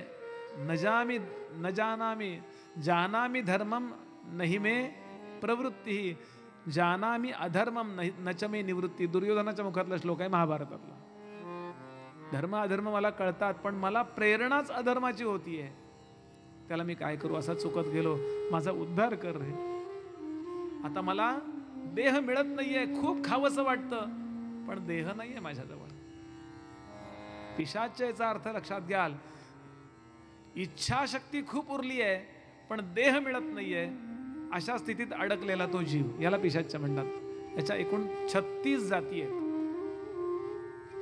अडकू नका बरं का. मी मानत नाही, मानतो बिनतो असलं का, कशात अडकू नका बरं का. कसला इगोन, कसलं काय हो, बायकोनं केलेला फोडणीचा भात खातो आपण, कसला इगो आलाय. फार आपल्या जवळचं ज्ञान मर्यादित आहे, लक्षात घ्याल. फार, मी माझ्याकडे खूप आहे ज्ञान असं काही मी बोलत नाहीये बरं. फार मर्यादित ज्ञान आहे, आपल्याला खूप माहिती नाहीये. आपल्या गल्लीतल्या सगळ्यांची नाव माहिती नाहीत आपल्याला. काय कसला पृथ्वीवरचं ज्ञान नाहीये, कसलं काय माहिती आहे आपल्याला. जे लोक असे अडकलेत ना, मी देव मानत नाहीये, मी नास्तिक आहे, मी आस्तिक आहे, फास्तिक आहे, काय नाही. काय काय नास्तिक, कसलं नास्तिक. अरे विश्व, आपण आईन्स्टाईन वाचा, आपल्यामध्ये चांगलेच लोक असणार, पण एखादा असा जर मनुष्य आपल्याला माहिती असेल, त्याला हे द्या, ज्ञानोबा तुकोबा नंतर वाच, आधी आईन्स्टाईन वाच. आईन्स्टाईन शेवटी देवभोळा झाला असं वर्णन आहे आईन्स्टाईनच्या चरित्रात. देवभोळा झाला. त्याचं वाक्य आहे, व्हेअर इज द क्रिएशन. त्याचं वाक्य नाहीये, एडिसनचं वाक्य आहे, where is the creation there must be a creator. त्याचं वाक्य आहे, something is there but we don't know. Electron सारखाच का वर्क करतो, फोटॉन सारखेच वर्क का करतात काय, किंवा प्रोटॉन सारखेच वर्क का करतात, आणि न्यूट्रॉन सारखे, बेसॉन्स मेसॉन्स हे असे का वर्क करतात. ते करतात वर्क एवढा मला कळलं, पण ते तसेच का वर्क करतात कळलं. त्यांना प्रेरणा देणारा कोण आहे, हु इज दॅट. म्हणून हे भूत मानत नाही, मानतो यात अडकूच नका. काय आहे शोधून काढ, हे मान्य आहे. स्वामी विवेकानंद पूर्वी पिशाच्य योनी मानत नव्हते. फार सायंटिफिक लेवलला त्यांचं लेक्चर आहेत, सगळी लेक्चर्स. पण ते एकदा अमरनाथला गेले होते, आणि एक पारसी मनुष्य अमरनाथच्या पूजेला गेला होता का, अमरनाथला दर्शनाला गेला होता, आणि त्याला एक इच्छा होती. तो म्हटला, मी पारसी आहे, मी काही शंकरांचा भक्त नाही, पण मला इच्छा आहे की शंकरांना पूजा करावी, काय जे असेल ते. आणि इतक्यात वरनं मोठ्याच्या मोठा हिमकडा कोसळला आणि तो मेल, आणि त्याचा पिशाच्य झालं. आणि त्याला वासना काय राहिली, अमरनाथाची पूजा करावी. तो स्वामी विवेकानंदांसमोर प्रकट झाला, कारण त्याला कळलं हा पुण्यवान जीव आहे. ते पुन्हा कुणासमोरही भूत प्रकट होत नाहीत बरं. आपल्याला सो काही वेळा घाबरत असतील ते, असं वाटतं मला. हल्ली मोकळे केस सोडून येतात ना काही लोक, पूर्ण मोकळे केस. म्हटलं अगदी म्हणजे असं लांबपर्यंत. म्हटलं भूत बघितल्यासो पळत जात असेल, भूत प्रेत संबंधादी रोग व्याधी असं म्हणत असतील. म्हटलं नाही, योग लागतो तो. कुणाकडून ते अपेक्षा करतील, त्यांच्याकडूनच ते अपेक्षा करतात ज्यांच्याकडून त्यांना अपेक्षा पूर्ण होऊ शकते. विवेकानंदांसमोर, विवेकानंदांची दैनंदिनी वाचा, मी सांगतो ही गोष्ट आपल्याला मिळेल. आणि त्यांनी सांगितलं, स्वामीजी असं मी पारसी आहे, पण देवाला अभिषेक करावा अशी मला इच्छा झाली, इतक्यात हिमकोडा कोसळला, माझी ती वासना राहिली आहे. एक काम कराल, माझ्याकरता एक अभिषेक करा देवाला, काय जे असेल पावती बिवती काय असेल ते करा, माझं कल्याण होईल. स्वामीजी परत येताना तो पुन्हा प्रकट झाला आणि सांगितलं, स्वामीजी माझं कल्याण झालं, मी चाललो आता. स्वामीजी म्हणाले, तोपर्यंत हे मी मानत नव्हतो, आता मी हे मानायला लागलो. बरं, हे मान्य करण्यात आपलं नुकसान काय आहे. ज्या अर्थी ज्ञानेश्वर महाराजांनी सांगितले, ज्या अर्थी तुकोबांनी उदाहरणं दिली, ज्या अर्थी समर्थांनी दासबोधात त्यांचे उल्लेख केले, त्या अर्थी काहीतरी तर असलं पाहिजे. नवनाथ कथेमध्ये तर मत्स्येंद्रनाथांनी सगळ्या भूतप्रेतांना, जगातल्या सगळ्या अष्टकोटी वगैरे त्या सगळ्या लोकांना वश करून घेतल्याचा अध्याय आहे तो अख्खा. हे खोटं कसं असेल हो? नवनाथांच्याच परंपरेमध्ये नंतर ज्ञानोबा आहेत ना. असो. आणि भयंकर पिशाच झालं, माझा उद्धार कर रे. यांनी सांगितलं, बाबा रे, गयेवर मी तुझ्याकरता पिंडदान केलं. त्यांनी सांगितलं, गयेवर 1 नव्हे 100 जरी भाताचे पिंड दिले तरी मी मुक्त होणार नाही, इतका मी पापी आहे. ठीक आहे. 3 दिवसाचं त्यानं सूर्याचं अनुष्ठान केलं. भगवान श्री सूर्यनारायणाचा भक्त आहे तो. गोकर्ण जो आहे तो सूर्यभक्ती करणार आहे. आणि प्रार्थना केली त्यांनी. सूर्यनारायणाने त्याला प्रेरणा दिली, श्रीमद भागवताचा उद्गार कर. अरे, महाभयंकर पिशाच्यापासून अधिकार संपन्न संन्यासापर्यंत ज्याला एक फक्त कण राहायला कळायचा, इतका उद्धाराला अगदी आलेला जो आहे ना, त्याला सुद्धा भागवतानं उद्धार होतो. आणि इतका जो अडकलाय पिशाच्या सारखा, त्याचाही उद्धार होतो. इतका मोठा आवाका, काय कॅपेबिलिटी, काय क्षमता आहे भागवताची माहिती आहे. संन्यासी लोकांनी सुद्धा भागवत ऐकावं. मधले आपण तर सगळे आहोतच, पण पिशाच्यांनी सुद्धा भागवत ऐकावं. त्यांचा उद्धार होऊ शकतो. आणि छान असं भागवत आयोजित झालं. नारद महाराज सांगतात, सनत कुमार सांगतात की त्या भागवताला हा येऊन बसला, मन लावून भागवत ऐकतोय. आणि या भागवताचा उद्गार जेव्हा सुरू होता तेव्हा रोज भागवत ऐकताना हे पिशाच्या कोपऱ्यामध्ये एका काठीत बसलं होतं असं वर्णन आहे. किती लहान मोठा हो, म्हणजे एवढा वायुरूप आहे ना तो, एवढाच होऊ शकतो. आणि हत्ती एवढा हू करून असा भीती दाखवू शकतो आपल्याला, कापसासारखा असा मोठा. आणि तेवढ्या छोट्या, काय म्हणता तुम्ही, कळक, बांबू, वेळू काय म्हणतात बघा, धृण वाळत घालायची काठी, तिचं पेर असताना तिथे गाठ असते पण मध्ये मोकळं, ते बासरी त्याच्यातूनच तयार करतात बरं का. असं तर सांगायचा भाव असा, असं ते तिथे राहिलं. आणि पिशाच्या योनीत म्हणजे वायुरूप असताना सुद्धा ते भागवत ऐकताना अखंड रुदन करतं आणि दीनत्व प्राप्त करतं. मी इथे नेहमी एक पद म्हणत असतो, सूरदासांचं एक चरण म्हणतो, खूप वेळात गाणं झालेलं नाहीये. सूरदासांचं पद आहे. आपल्या उपासनेमध्ये नेहमी या प्रकारे एखादं वाक्य तरी देवासमोर बोलावं, त्या देवाला सांगावं, देवा मला काही कळत नाही, माझं कल्याण कर. काही कळत नाही हा भाव देवाला गहीवर फोडणार आहे. लक्षात, त्याला गहीवर राहायला होतो. प्रभो मैं, प्रभो मैं, प्रभो मैं, प्रभो प्रभो मैं सब पतितन का राजा, प्रभो मैं सब पतितन का राजा, प्रभो मैं सब पतितन का राजा.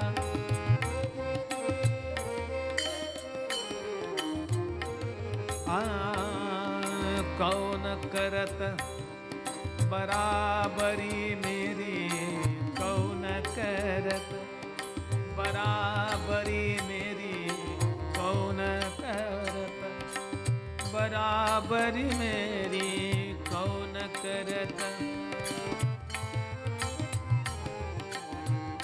पाप करत नित काजा, प्रभो मैं पाप करत नित काजा, प्रभो मैं सब पतितन का.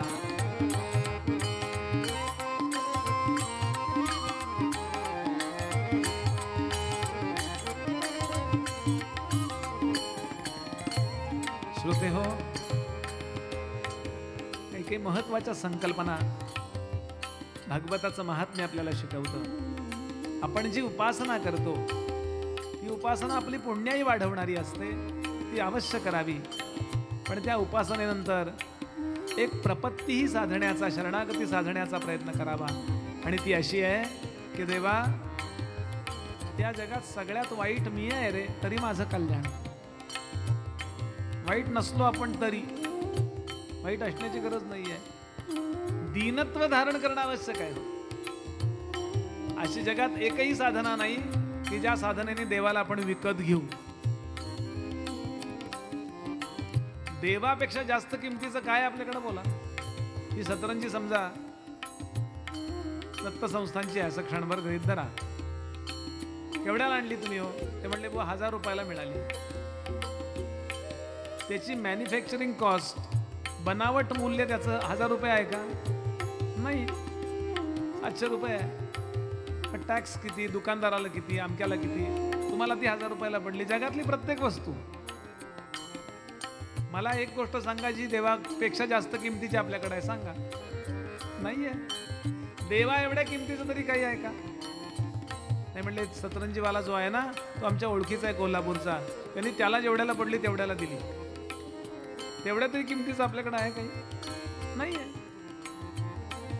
म्हणून आपण देवाला कुठल्याही साधनाने विकत घेऊ शकत नाही. हे ज्या दिवशी आपल्याला कळलं ना, त्या दिवशी साधनाचा अहंकार जातो.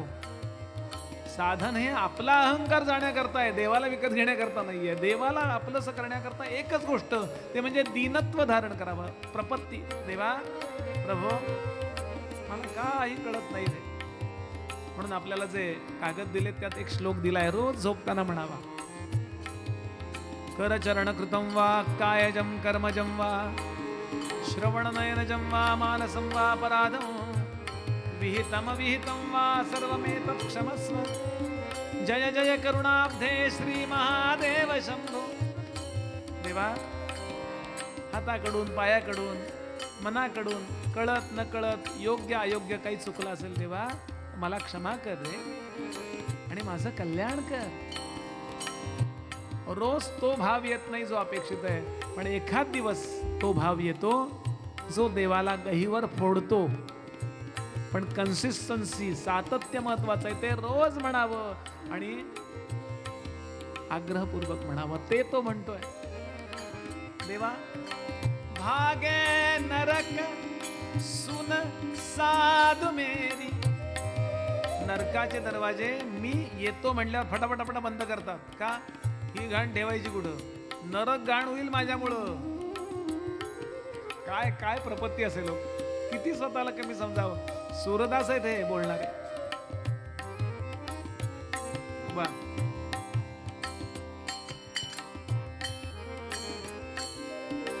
भागे नरक सुन साध मेरी पीठ दिजो जमराजा.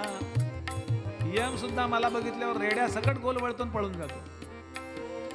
ही घांट याला मारलं तर मला पाप लागेल. पीठ दियो जमराजा. सूरपतित को ठोर नहीं है. ठोर म्हणजे आधार. इतका मी पतित आहे देवा की मला आधारच नाहीये रे. सूरपतित को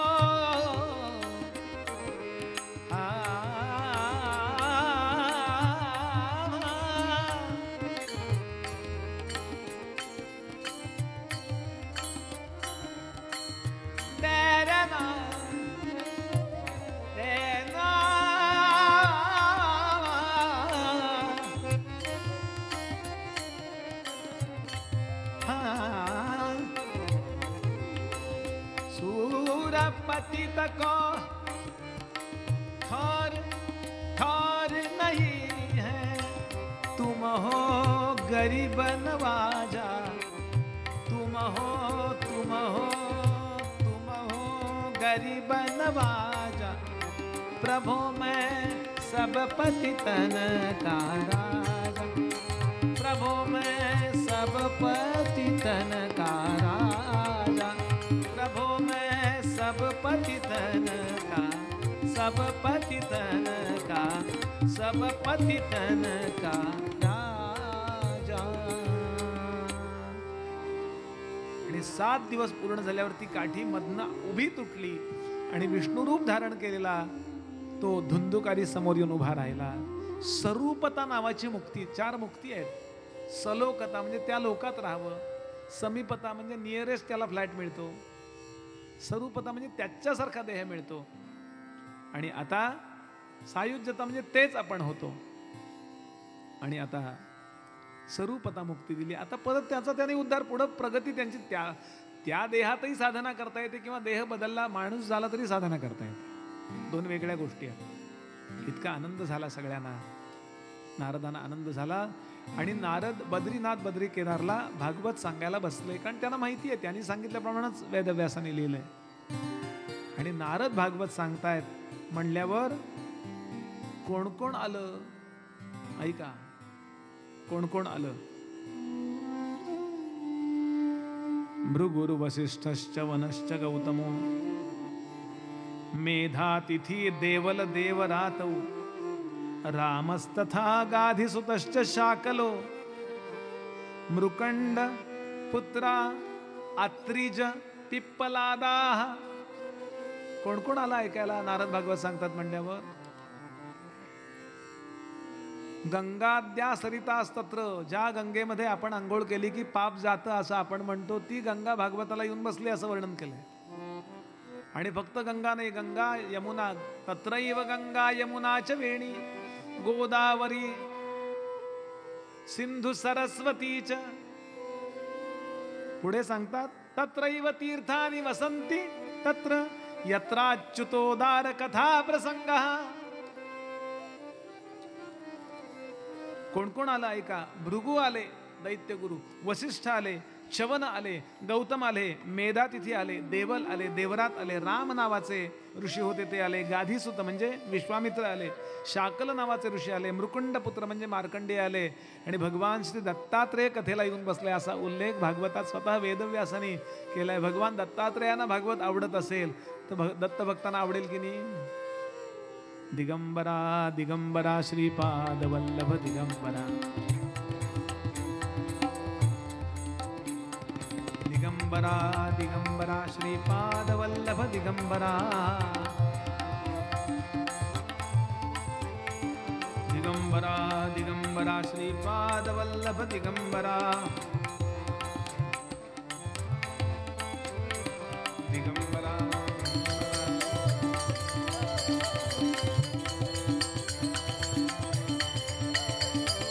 दिगंबरा दिगंबरा श्रीपाद वल्लभ दिगंबरा. अवधूत चिंतन श्री. ओम नमो भगवते वासुदेवाय, ओम नमो भगवते वासुदेवाय, ओम नमो भगवते वासुदेवाय. यानंतर पुढचा अध्याय येतो ते म्हणजे भागवत कुणी करावं, कधी करावं, केव्हा करावं, कसं करावं, कसं ऐकावं, केव्हा ऐकावं. त्यांनी सांगितले कथे करता शांत ठिकाण असावं, स्वतःच्या घरी करणं सगळ्यात उत्तम. घरात माणसं कमी येत असतील मग अशा ठिकाणी करा. ते सांगतात, त्यांनी यादी दिली आहे कशा कशा. तीर्थक्षेत्र असेल तर उत्तम. मला असंच वाटायला लागलंय की या भागातलं नवीन तीर्थक्षेत्र जे डेव्हलप होते तसं जुनंच आहे, पण लोकांना आता नवीन नवीन कळायला लागलंय. भगवान दत्तात्रेय इथे आहेत आणि अत्यंत जागृत आहेत कोंडगावला या ठिकाणी दत्तप्रभू. आपल्या सगळ्या इच्छा पूर्ण करणारे भगवान दत्तात्रेय आहेत. आणि ही इच्छा तर पूर्ण झाली. गेल्या वर्षी गुरुचरित्र कथा आपल्या सगळ्यांना ऐकायला मिळाली आणि मला सांगायला मिळाली. ही माझी इच्छा पूर्ण झाली. केव्हा तरी म्हणलो तुम्हाला देवासमोर कथा करायची आहे, तुम्ही काही कीर्तनाला बोलवत नाही. दत्तप्रभू म्हणलं कीर्तन कशाला, तुला स्पेशल बोलवतो. हां. आणि यावर्षी प्रभूंना इच्छा झाली भागवत ऐकावं. बरं, एक लक्षात घ्याल, मी जरी काही व्यवहारांनी बोललो ना तरी पक्क लक्षात ठेवा, त्याला इच्छा असेल त्यालाच तो उभा करतो बरं समोर. श्री गोंदवलेकर महाराजांचं वाक्य आहे की म्हणाले, मी गवताच्या वाळलेल्या काडीकडून काम करून घेईन इतकं सामर्थ्य रामाने माझ्यात ठेवलं. गवताच्या वाळलेल्या काडीला मी उभं करीन आणि काम करून घेईन. एखाद्याला उभं करतो त्याला तो सांगायला लावतो, माझी थोडीच ताकद आहे, माझी थोडीच शक्ती आहे. हे मी नम्रतेने बोलत नाही बरं का. नाही असं बोलायचं असतं, नाही म्हणले तुम्ही बुवा गडावर सेवा केली समर्थांची आणि म्हणून अहो कसली सेवा आली आहे. मस्त जेवायला खायला चांगलं मिळत होतं. मला लोक म्हणतात बुवा तुम्हाला दृष्टांत कसला दृष्टांत, इतकी मरणाची झोप लागायची हो 3 वाजेपर्यंत वाढल्यावर. हां, स्वप्न पडायचंच नाही कधी. घट्ट झोपर पहाटे उठून पुन्हा कामाला सुरुवात हो. टेन्शन ते असायचं, सगळं आवरते ना वेळेत. काही नाही, त्याला वाटलं म्हणून त्यांनी उभं केलं. लक्षात घ्याल, माझ्या ठिकाणी दुसऱ्याला उभा करतो. आपण सेवा बिवा केली असलं डोक्यातनं काढूनच टाकायचं. माझ्याकडून त्यांनी ठरवलं म्हणून. मी त्याला उदाहरण नेहमी देतो की रेड्याने काय साधनं केली होती म्हणून ज्ञानोबाने रेड्याला बोलावून घेतलं. रेड्याने पूर्वी उपासना केली होती. रेडा वेद म्हणायला रेडी होता. हां, आणि मग ज्ञानोबाने त्याला असं आहे काय. अहो ज्ञानोबाना वाटलं याच्या मुखात वेद यावेत हो. म्हटलं की नाही सांग. आमचे श्री चैतन्य महाराज नेहमी सांगतात की आम्ही प्रवचनकार कीर्तनकार मंडळी हा दृष्टांत सांगताना रेडा रेडा असं बऱ्याचदा म्हणतो, पण आळे फाट्यावर रेड्याची समाधी आहे बरं. तिथे कीर्तनाला जर आम्ही कधी गेलो तर तिथे रेडा महाराज की जय म्हणून जय जयकार करावा लागतो. असं एकेरी रेडा असं म्हणता येत नाही आम्हाला तिथे. गमतीनं महाराज सांगतात आमचे, ते म्हणले रेड्याला महाराज बनवणारे ज्ञानोबा असतात म्हणाले. एखादा महाराज रेड्यासारखा असतो.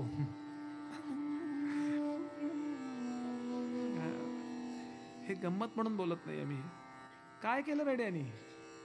दत्तप्रभूंनी विचार केला या पोराला इथं बसवूया. दत्तप्रभूंनी विचार केला या 4 मुलांना इथे बसवूया, आपल्याला आयोजक करूया आणि इथे भागवताचा उद्गार होऊया.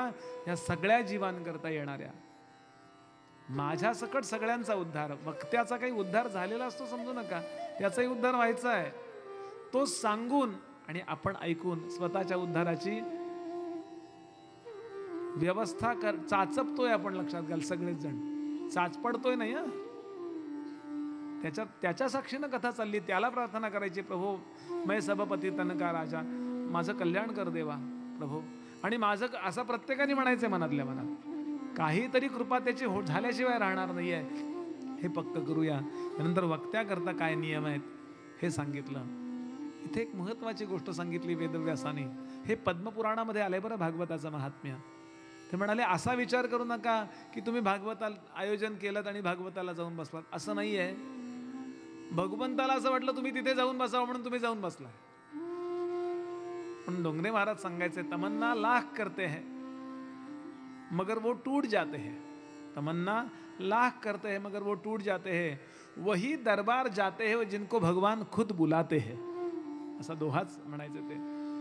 दत्तप्रभूंनी आपल्या प्रत्येकाला मेसेज केला, बुवा तुम्ही चला सुशीलच्या गाडीतून, कारण आयुष्य तुम्ही त्याच्याकरता अर्पण केलंय ना. चला तुमचा अधिकार पहिला आहे. प्रत्येकाला मेसेज केला की तुम्ही चला, ऐका, बसा, वेळ काढा, एवढे 4-5 तास. प्रपंच रोजचा आहे असं प्रत्येकाला असा विचार करावा. आणि दत्तप्रभूंचं बोलावणं ठुकरावू नका. काय हिंदी थोडं मिक्स करतो अगदी. आणि आता प्रत्यक्षामध्ये भागवताला आरंभ होतोय. वक्त्याकरता नियम दिलेत. उपलब्ध विषयांबद्दल सुद्धा त्याला चित्तामध्ये वैराग्य असावं. काय समोसे करू का काय करू, जे असेल ते, यातलं काही मला पाहिजे खाण्यापिण्यातलं असं जर त्याला वाटलं ना तर तो कथेत रमणार नाहीये. असेल तर ठीक आहे. वक्त्याकरता नियम आहेत, श्रोत्यांकरता नियम आहेत. श्रोत्यांकरता काय नियम आहेत? सगळ्यांकरताच आहेत बरं. काय या 7 दिवसात कुणाशी भांडायचं नाही जागेवरून, कशावरूनच. कुणाची निंदा करायची नाही. निंदा जर केली ना तर ज्याची निंदा करतो ना त्याच्या खात्यावर सगळं भागवताचं पुण्य जातं. तो निवांत तिकडे टीव्ही बघतोय ना, आपण इकडे त्याची निंदा करतोय. फुकट त्याला हो, कशाला द्यायचं, अजिबात देणार नाही म्हणून. निंदेचं वाक्य नाही, मी नाही देणार त्याला पुण्य. असंच करायचं. ओम नमो भगवते वासुदेवायचा भरपूर जप करावा त्यांनी लिहिलंय. जितका जप कराल वक्ता श्रोता, ब्राह्मण बसवायचाच आहे त्या नमो भगवते वासुदेवाच्या जपाला, पण त्याहीपेक्षा आपण घरी करायचं आहे. 3 माळा करा. नमो भगवते, ओम म्हणायची गरज नाही बरं सगळ्यांनी. नमो भगवते वासुदेवा एवढाच जप आहे. ओम लावला तर हरकत काही नाही, पण सगळ्यांनी लावू नका.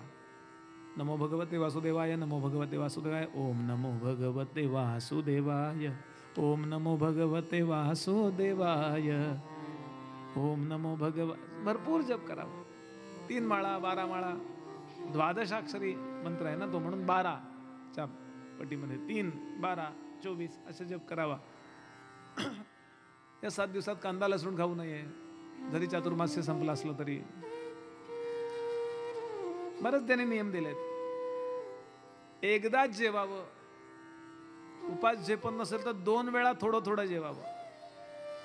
बरं, 2 घास का कमी खा सांगितलं त्यांनी माहितीये का? कथेला फिट राहायला पाहिजे ना.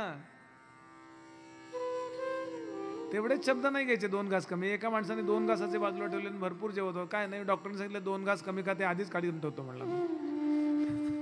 असं नव्हे. कारण देहधर्माला जायला लागतं तेवढं उठायला लागतं. बरं, कथेला येताना स्नान करून यावं असं त्यांनी दिलं.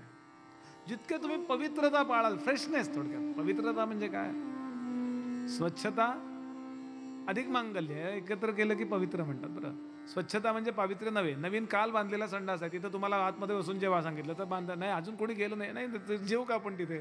स्वच्छता आहे पण पवित्रता नाही आहे तिथे, हे लक्षात घ्याल. काय आधुनिक भाषेत लोक बोलायला लागले ना की कसं तरी इंटरप्रिट करतात, असं नाहीये. पवित्रता हा शब्द परत वेगळा आहे. पवित्रतेत स्वच्छता अपेक्षितच आहे. थोडी अस्वच्छता असली, देवघर तुमचं आठवडाभर झाडलं नाहीये तरी सुद्धा तिथं तुम्हाला आतमध्ये कोणी 2 लाडू खायला दिले होते, पूजा नंतर करा, हे 2 लाडू खाऊन घ्या, आज दिवसभर उपास आहे, खाऊन घेऊ की नाही आपण लाडू. अस्वच्छता आहे. आठवडाभर आपण गावाला गेलो होतो, झाडलेलं नाही तरी तिथे पवित्रता आहे. हो, हे थोडं क्लिनिंग इथे करायला लागेल. नाही तर बऱ्याचदा असं वाटतं स्वच्छता म्हणजे पवित्रता नाही. असो, आणि असं छान भागवत ऐकावं. बरं, चला भागवताला आरंभ करूया. एक 5-7 मिनिटात मी थांबणार आहे. बरं, म्हणजे संपण्याची वेळ देतो, म्हणजे मग खात्री वाटते की बाबा ठीक आहे. थोडं नाम गाऊया माझ्याबरोबर, सगळ्यांनी नाम गा अशी प्रार्थना. खणखणीत टाळी वाजवा आणि खणखणीत नाम गा.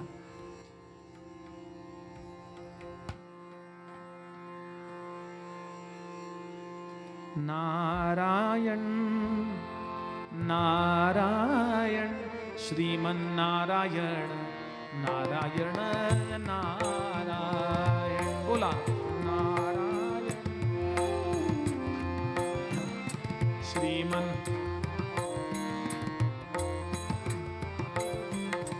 हो नारायण नारायण श्रीमन नारायण नारायण नारायण नारायण.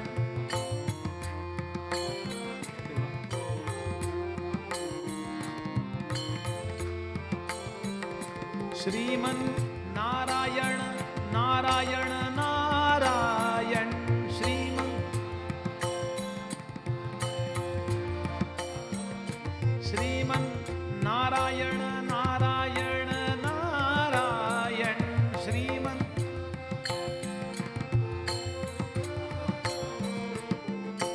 नारायण नारायण श्रीमन नारायण नारायण नारायण.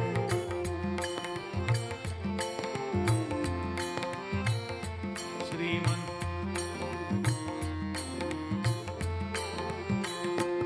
हो नारायण नारायण श्रीमन नारायण नारायण नारायण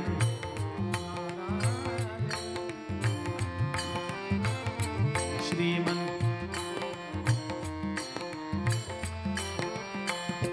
श्रीमन नारायण नारायण नारायण श्रीमन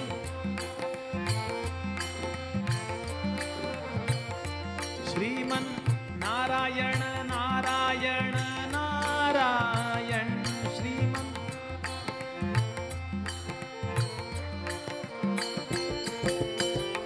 नारायण नारायण श्रीमन नारायण नारायण नारायण नारायण.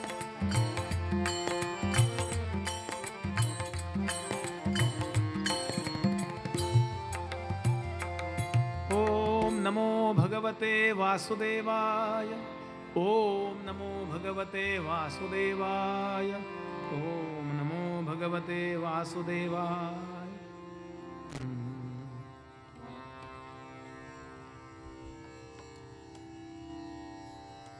भगवान श्री वेदव्यास श्रीमद भागवताला आरंभ करतायत. वेदव्यासाने जे भागवत लिहिलं ते शुकदेवांनी राजा परीक्षितीला सांगितलं. याची पण समरी वेदव्यासाने लिहून काढली परत, हे लक्षात घ्याल. पण हे भागवत शुकदेवांनी सांगितलं, मग ते परत वेदव्यासाने लिहिलं कसं काय म्हणायचं. अहो, त्यांचे शिष्य लिहित असतात, त्यांचे शिष्य. आत्ता कसं मी आपल्याला सांगतोय,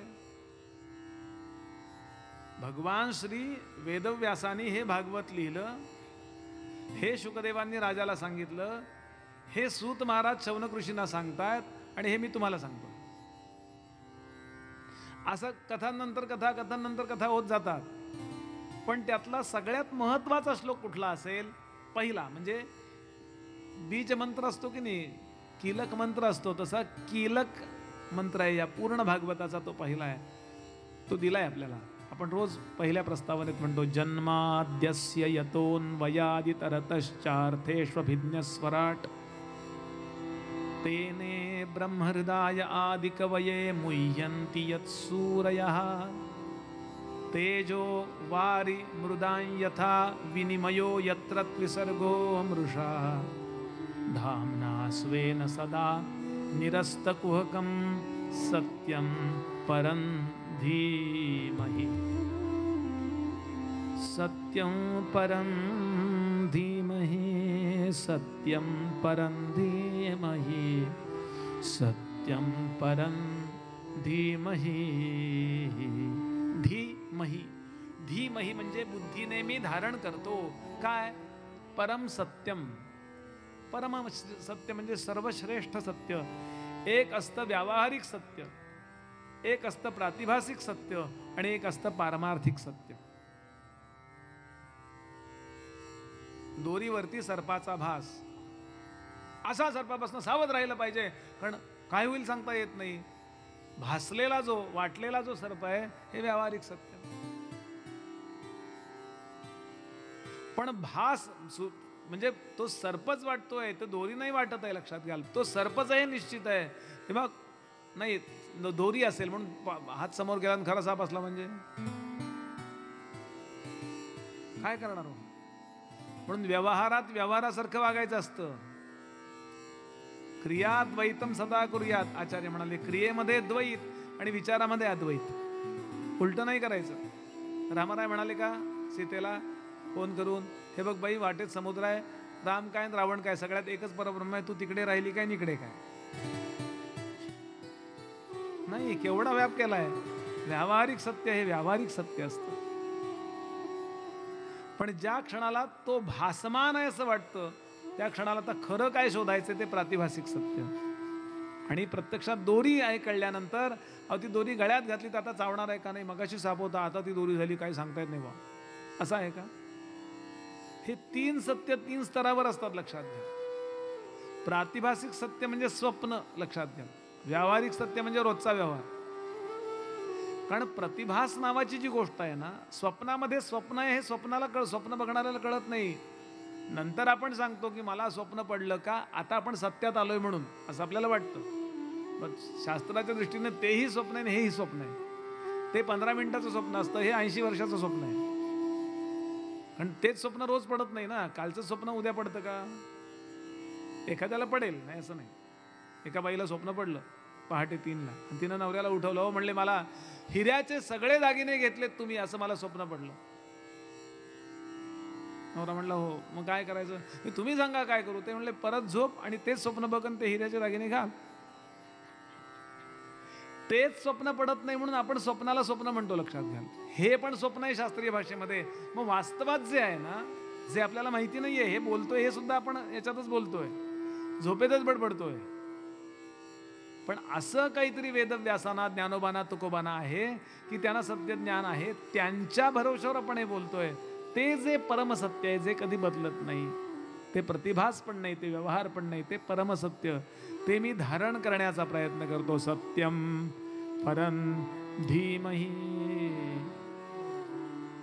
याचा अंदाज करणं अवघड आहे बरं का. अंदाज करण्याकरता मी जादूच्या प्रयोगाचं उदाहरण देतो. जादूचे प्रयोग आहेत ना, आपण पाहिले असतील. एकदम असं मापटं काढतात, मापासारखं असं काहीतरी असं, आणि भरा भरा भरा भरा आत्म बिस्किटचे पुढे काढतात बघा. पाहिले असतील आपण शाळेमध्ये वगैरे प्रयोग. किंवा एक माणूस असा घेतात, त्याला असं असं डोळ्यावरनं हात फिरवतात आणि तो झोपतो. आपल्यातले त्याला बोलवतात, इकडे या रे, आणि त्याला झोपवतात बघा टेबलावर. आणि त्याचे 2 तुकडे करतात आणि एक तुकडा इकडे लावतात, एक तुकडा तिकडे. एक थेंबर रक्त सांडत नाही. आपण बघतो, बापरे, आता कुठं गेलं माझं पोरग. पुन्हा जोडतात, तो पोरग चालत येतो. आपण पाहिले असतील हे प्रयोग. माझ्या गुरुजींनी परवा उदाहरण दिलं, काय कॉपरफिल्ड ना, हां, डेव्हिड कॉपरफिल्ड. आपण टाकून बघा नंतर गुगलवर, डेव्हिड कॉपरफिल्ड. आत्ता आहे तो 70चा. अहो तो असं सगळं ऑडिटोरियम 1000, 2000, 5000 लोकांनी भरलेलं. सगळ्यांना सांगतो, चला रे, मी तुम्हाला आता घेऊन चाललोय शिकागो विमानतळावर. आणि असं म्युझिक आणि सगळ्यांना वाटतं अरे गेलो आपण त्या तिथे. आलं ते बोईंग विमान येतं मोठंच्या मोठं, आणि ती बाई येते आणि ती सांगते की कुर्सी की पेटी बांध लो असते ना ते. आणि सगळ्यांना खरं वाटतं. बघा तुम्ही, बघू ना, तो टीव्हीवर प्रयोग करतो ते त्या तिथल्या दूरदर्शनवर. आणि मोठे मोठे वैज्ञानिक समोर बसलेले, त्याच्यावर प्रयोग केले. तेवढ्या वेळापुरते ते वैज्ञानिक हो. आणि त्यांना विचारलं काय होतं, कळत नाही, म्हणून त्याला त्यांनी नाव दिलं हिप्नॉटिझम. हिप्नॉटाईज करतात. हिप्नॉटाईज आहे की नाही? तसेच आपण भगवंताच्या जगदंबा नावाच्या त्या माया नावाच्या त्या शक्तीने हिप्नॉटाईज झालोय. माणसांची जी आहे ना माया, तिचं नाव आहे बाजीगरी नावाची माया. बाजीगरी हे त्या बुवा बाजी वगैरे म्हणतो ना आपण. राक्षसांची जी आहे ना ती वोडंबरी, त्या हिप्नॉटिझमचं नाव आहे वोडंबरी माया. असं आपल्या शास्त्रात आलेली नावं सांगतोय बरं का. आणि देवांची जी आहे ना ती नुसती माया, अविद्या माया म्हणतात त्याला. आणि त्याचा परिणाम आपण आज जीवदशेला आलोय. आणि ती जीवदशा अशी आहे की ती जीवदशा स्वतःला जीव मानायला भाग पडते आणि अजून खाली उतरवते, स्वतःला देह मानायला भाग पडते. मग आपल्याला वाटतं आपण सोमाजी गोमाजी कापसे राहणार मापसे, असं उगाच वाटतं. प्रवचनापुरतं एखाद वेळेस क्षणभर कदाचित अरे खरंच की रे, मी ते नाहीये का, मी देह नाहीये का, असं क्षणभर वाटेल. म्हणजे वाटेल त्याला वाटेल, ते स्वभाग्य लागतं. पण ते किती वेळ, तिथं फोडणीचा वास येईपर्यंत. माझ्या पदरचं नाही, समर्थांचा करुणाष्टक आहे की निरूपणी हे सद्वृत्ती होते. निरूपण सुरू असेपर्यंत असं वाटतं रे खरंच आहे. निरूपणी हे सद्वृत्ती होते, पण स्थळ त्याग होता सवेची जाते. काय करू रे क्रिया घडेना, तुझ वीण रामा मज कंठवेना. जय जय. पण जस्ट इमॅजिन, कल्पना करून बघा की आता तात्पुरते 70, 80, 90 वर्षापुरते आपण या देहात आलोय. पण यापूर्वीचे आपले अनेक प्रवास झालेत आणि पुढचे पण अनेक प्रवास होणार आहेत. अशी जी कॉमन म्हणजे माळ या अनेक देहांचे, पण त्यातला जो मधला धागा आहे तो आत्मा आहे, तो मी आहे, असं परमसत्य, त्याचं मी ध्यान करण्याचा प्रयत्न करतोय असं वेदव्यास इथे सांगतात. सत्यम परम धीमहि. शौनक म्हणाले, महाराज आम्हाला पहिलं सांगा की वेदव्यासांना भागवत लिहावं असं का वाटलं, एक मुद्दा. दुसरा प्रश्न असा की ते शुकदेवांना अभ्यासावं का वाटलं. तिसरा प्रश्न असा की ते शुकदेवांना राजाला ऐकावं असं का वाटलं. त्यांना काय पडलंय हो, संतांना काही गरज नाही तुमच्यासमोर येऊन बसा मी माझा ऐकाव. काही काही लोकांना सवय असते, हो हो असं करून ऐकते, आपल्या सगळी कथा ऐकवतात पण, आणि ते मागची वाक्य सांगतात. आमच्याकडे एक होते बुवा, ते काय झालं मी गेलो अमक्या ठिकाणी दौरा ठरवायला. ते वाटेमध्ये एकदम गाडी आमची पंक्चर झाली. काय हे लोक टायर बदलत नाहीत ना वेळेवरती, एस टी महामंडळवाले. आणि एस टी महामंडळवाल्यांचे सगळे, अरे माझे आजोबा होते तेव्हा ते स्थापन झालं बरं का. माझे आजोबा सुद्धा फार कलेक्टरच्या ओळखीचे. आता कुठं गेलं ते, काही काही लोकांना सवय असतं मागचं वाक्य आधी सांगायचं, मग त्याच्या मागचं, मग त्याच्या मागचं. अशी काय शुकदेवानं घाई आहे का कोणाची, माझं ऐका काही करून, काही गरज नाही त्यांना. शुकदेवानं भागवत का सांगावं असं वाटलं, एक मुद्दा. आणि सगळ्यात शेवटचा मुद्दा, पृथ्वीचा राजा आहे तो. त्याचा फक्त पुण्यात मुंबईत 1 BHK नव्हता, 1 RK. पृथ्वीचा राजा. इथे वर्णन आहे भागवतात त्यांनी कुठले कुठले प्रदेश जिंकले. इकडून अर्जुनाचा नातेवाईक आहे, म्हणजे सगळे वेपन्स त्याच्याकडे आहेत बरं का. अभिमन्यूचा मुलगा. इकडून कृष्णाचाही नातेवाईक आहे, त्या तिकडचेही सगळे वेपन्स आणि सगळ्या विद्या आहेत. असा राजा परीक्षिती, पूर्ण पृथ्वीचा राजा, म्हणजे किती पराक्रमी असेल, पराक्रम आणि काही श्रीमंती कमी नाही. त्याला भागवत ऐकायला काय वाटलं, हे 2-2.5 वर्ष मुख्यमंत्री झाले, त्यांना कधी वाटतं का ऐकावंसं? नाही ऐकावंसं. म्हणजे मला काही टिंगल नाही करायची, लक्षात घ्या. कोणाच्या भावना दुखवणं बिकवणं काही नाही. अहो, या लोकांना कथा कीर्तन ऐकावं. शिवाजी महाराज होते असे की ते कथा कीर्तन ऐकायचे, कारण वर्णनच केलंय बरं. महाराजांना कीर्तन अत्यंत प्रिय होतं. असे समोर बसून ऐकायचे म्हणजे महाराज झाल्यानंतर वेळ मिळाला, एखाद्या राज्यात गेलेत आणि तिथे कथा कीर्तन चालू आहे, तर जाऊन बसायचे मुद्दाम. संभाजी महाराज 10 वर्षाचे होते, आग्र्याला एका कथेला जाऊन बसले होते, कारण औरंगजेबाने तेव्हा त्याला 50,000 सरदार केलं होतं असं वर्णन आहे. आणि आग्र्याला एका ठिकाणी कथा चालू होती आणि तो संस्कृतज्ञ होता, कथाकार. आणि 10 वर्षाच्या संभाजी, हे बखरीतलं सांगतोय मी, म्हणजे कादंबरीतलं सांगत नाहीये. कादंबरी नंतर लिहिली जाते, ती बऱ्याचदा एंटरटेन करायलाही बरेचसे वाक्य असतात. 10 वर्षाचा संभाजी असा ताट बसला होता सगळ्यात मागे. आणि तो जो सांगणारा होता कथाकार, त्यांनी विचार केला लोकांना कुठलं काय कळते, म्हणून त्यांनी जरा त्यात प्रमाद नावाचा अपराध केला. 4 वक्त्याचे अपराध आहेत: भ्रम, लिप्सा, प्रमाद आणि कर्णा पाटाव. आता त्याच्याबद्दल बोलत नाही, परत मागे गेलं होईल बघ. आणि संभाजी महाराजांनी ओळखलं, अरे हा बरोबर सांगत नाहीये. आणि महाराज पुढे आले, असं वर्णन केलंय. महाराज पुढे आले म्हणजे संभाजी पुढे आला 10 वर्षाचा, ते महाराज नव्हते झालेले. आणि प्रश्न विचारला, तुम्ही हे सांगितलं, हे कुठं आहे? हे सांगितलं नाही, हे कुठं आहे? नम्रतेने विचारलं, म्हणजे उपमर्द करूनच विचारलं पाहिजे असं काही नाही. आणि अरे संस्कृत मध्ये बोलले ते. संभाजी महाराजांना उत्तम संस्कृत येत होतं, श्री शिवाजी महाराजांना उत्तम येत होतं, शहाजी महाराजांना उत्तम येत होतं. हे 300 वर्षापूर्वीचं सांगतोय मी आपल्याला. आज वक्रतुंड महाकाय नीट म्हणत नाहीत, काहीही म्हणतात आणि काही अर्थ नाही त्या, बरं का. दक्षिणे लक्ष्मण यस्य वामे तू जनकात मजा. एकाने अर्थ लिहिला त्याचा, दक्षिणेकडून लक्ष्मण आला आणि तो म्हणला जनकाल तुझी मजा आहे, जनकात मजा म्हणे.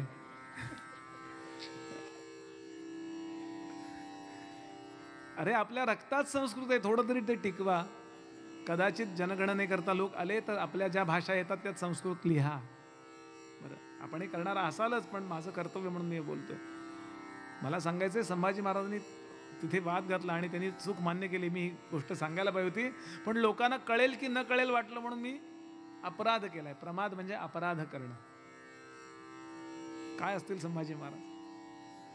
असे मोजके लोक होऊन गेले की जे कथा कीर्तन प्रवचनाला खूप सन्मान द्यायचे. और रामायण, महाभारत हे सगळे राजकारणाचे ग्रंथ आहेत हो, भक्तीचे ग्रंथ नाही आहेत. भक्ती त्यात आहे, पण प्रधान काय आहे? रामांनी भरताला केलेला उपदेश वाल्मिकी रामायणातला एकदा वाचून बघा. त्यांनी गुप्तहेर किती ठेवावे ते लिहिलंय. एका माणसाला किमान 2 गुप्तहेर सांगितले त्यांनी एका माणसाकरता, आणि त्या गुप्तहेराला माहिती पाहिजे नको की हा गुप्तहेर म्हणून आलाय, त्या दोघांचं नाहीतर एकत्र होतं. करप्शन कधी वाढतं हे राम भरताला सांगतायत. चित्रकूटावर तो परत न्यायला आलाय तेव्हा. व्हेरी प्रॅक्टिकल आहेत ते. हे सगळं काळाच्या मुळे वेळ नसतो, त्यामुळे आम्हाला सांगायला वेळ नसतो. आता मध्यंतरी पुण्याच्या एका विधी लॉ कॉलेजनी रामायण आणि लॉ याच्यावरती व्याख्यानं ठेवली होती माझी, तेव्हा मी हा विषय थोडासा बोलायचा प्रयत्न केला. मला सांगायचं कारण असं की राजाला काय वाटलं भागवत ऐकावं? कोण विचारतंय हे? शौनकादी ऋषी विचारतायत सूत महाराजांना. ते म्हणले वेदव्यासाने भागवत का लिहिलं, कसं लिहिलं, ते शुकदेवांना कसं शिकवलं, शुकदेवांना भागवत सांगावंसं का वाटलं आणि राजाला भागवत ऐकावंसं का वाटलं, या 4ची उत्तर मी तुला देणार आहे. कधी? उद्या संध्याकाळी बरोबर 4 वाजता. श्रोते हो, आपल्याला कंटाळा येऊ नये म्हणून थोडं मी हलकं फुलकं करून सांगायचा प्रयत्न करतो, पण पूर्ण आपली पर्सनॅलिटी डेव्हलप करणारा, अनेक जन्मांचं अदृष्ट स्वच्छ करणारा, अनेक चुकीच्या कन्सेप्ट असतील तर त्या फेकून द्यायला लावणारा आणि अत्यंत पवित्र अंत करणारा ग्रंथ भागवत ऐकायला यायला चुकवू नका. बाकी नेहमी आहे हो, झोप असेल, जेवण खाणं असेल, प्रपंच रोजचा आहे. मी परदेशात जेव्हा जातो तेव्हा त्यांना सांगतो की प्रपंचातली कामं संपतील आणि मग मी कथा ऐकेन असा विचार करू नका. वर्किंग डेला म्हणले आमच्याकडे येत नाही कोणी. मी पहिल्याच दिवशी बोलतो, अरे यम काय वर्किंग डे बघून येणार आहे का हॉलिडे बघून? नाही, आज रविवार आहे, बहा निवांत आहे, आज जाऊ यायला मारायला, असं होणार आहे का? कधी येणार आहे? मी गमतीनं बोलत नाहीये की आपण जर काही बिघडलं आपल्या घरातलं तर रजा टाकतो ना. मुलाला बरं नाही आहे, मुलीला बरं नाही आहे, किंवा कुठं जायचं आहे, काही सत्यनारायण पूजा रजा टाकतो. आत्मकल्याण ज्या ग्रंथाने होणार आहे त्या ग्रंथाकरता आपण प्रपंचातली कामं दूर नको टाकायला. भगवंतही लक्षात ठेवतो. लक्षात घ्याल की माझ्याकरता यांनी ही सगळी कामं दूर टाकली आणि इतक्या लांबून कथा ऐकायला. माझ्याकरता यांनी रजा टाकली, माझ्याकरता यांनी प्रपंच सगळा. अहो, प्रपंचातली माणसं लक्षात ठेवणार नाहीत एक वेळ, पण दत्तप्रभू लक्षात ठेवणार आहेत. मुद्दाम ते करा असं मला म्हणायचं नाहीये, पण आपण मूल्य द्या या गोष्टीला. श्री गोंदवलेकर महाराज सांगत असत, परमार्थ इतका सोपाही समजू नका की तो जाता जाता करावा. प्रारब्धानी होतो त्याला प्रपंच म्हणतात महाराज सांगायचे, आणि प्रयत्नपूर्वक करावा लागतो त्याला परमार्थ म्हणतात. तुम्ही काही नाही केलं ना तरी दाढी वाढते, पण तुम्हाला जप करावा लागतो. तुम्ही काही नाही केलं तरी तुम्ही मोठे होता, पण तुम्हाला अभ्यास करावा लागतो. प्रयत्नपूर्वक करायचा असतो, त्याला अभ्यास म्हणतात, परमार्थ म्हणतात. आणि प्रारब्धाने होतो तो प्रपंच. काही न करता बायकोची भांडण होतं की नाही बोला. अरे बोलायचा मला अधिकारच आहे. मी गडावरच्या लोकांना नेहमी सांगतो, तुम्ही नुसतं म्हणलं अनुदिनी अनुतापे म्हणता, मी प्रामाणिकपणानं म्हणतो, कारण मला अनुभव आहे त्याचा. विनोद सोडून द्या, यातला भाव काय लक्षात घ्या. आमचे पूजनीय आनंदबुवा नेहमी सांगतात, रोज श्लोक म्हणतात शेवटी की संसार धंदा करिता रिकामा. मध्यमात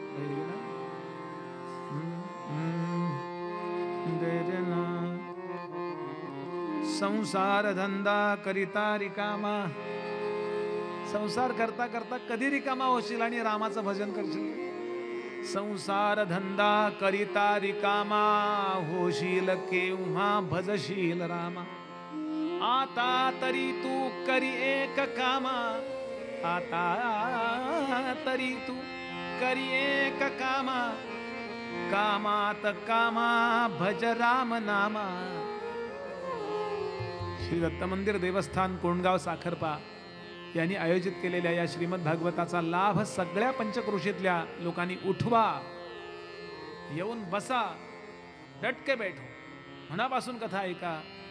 तुम्हाला काही जबाबदारी नाही, फक्त मनापासून ऐकणं एवढी जबाबदारी. काय आदळआपट करायची ते आम्ही चौघं मिळून करू.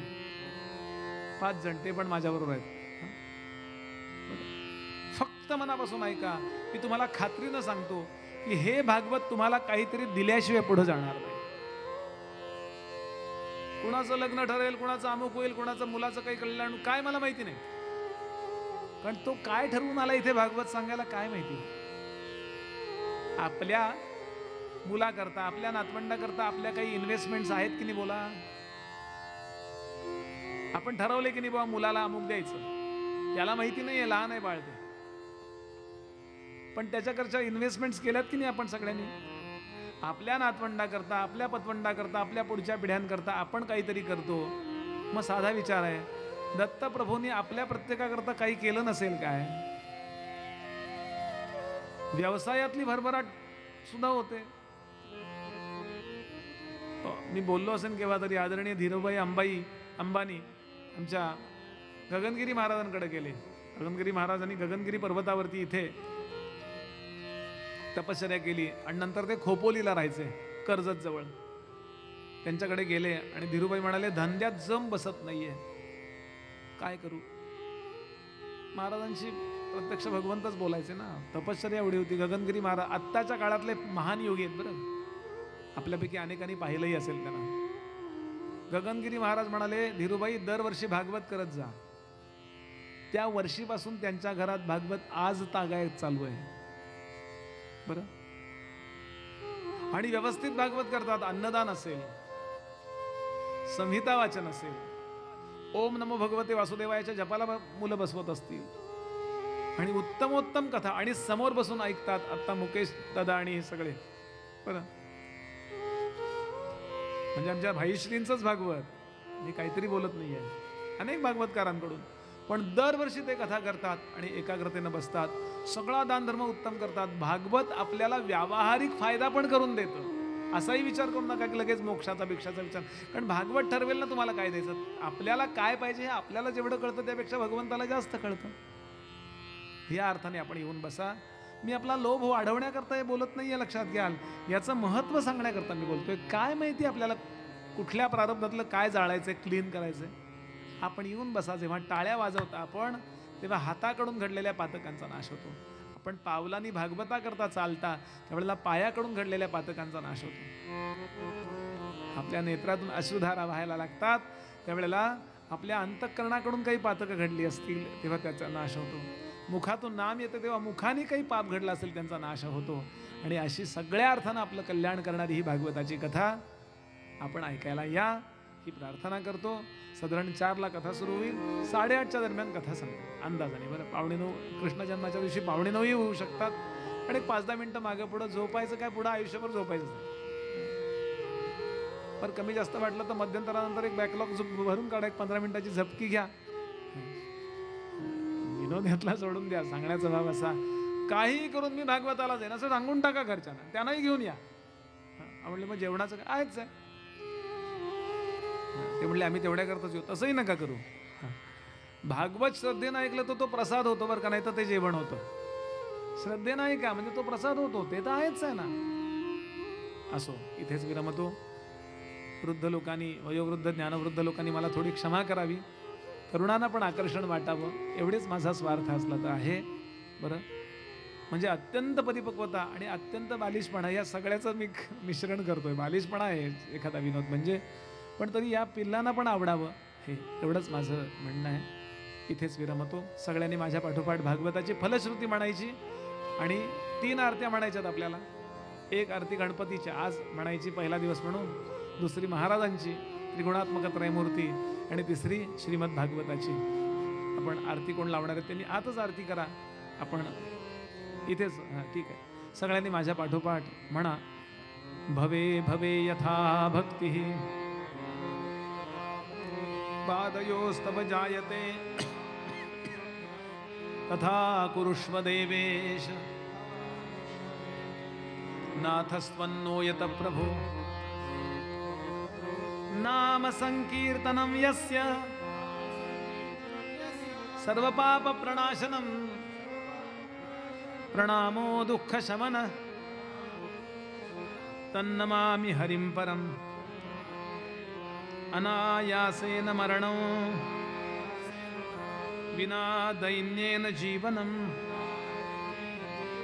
देहि मे कृपया कृष्ण त्वयि भक्तिमचञ्चलां त्वयि भक्तिमचञ्चलां त्वयि भक्तिमचञ्चलां.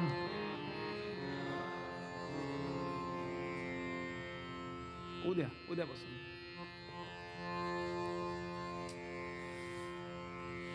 सुखकर्ता दुःखहर्ता वार्ता विघ्नाची सर्वांगी सुंदर कंठी झळके माळ. जय देव जय देव जय मंगलमूर्ती दर्शन मात्रे मनोकामना पुरती. न खचित फला तुझ गौरी कुमरा चंदनाची उटी कुंकुम केश हिरे जडित मुकुट झुणझुणती नूपुरे चरणी घागरिया. जय देव जय मंगलमूर्ती.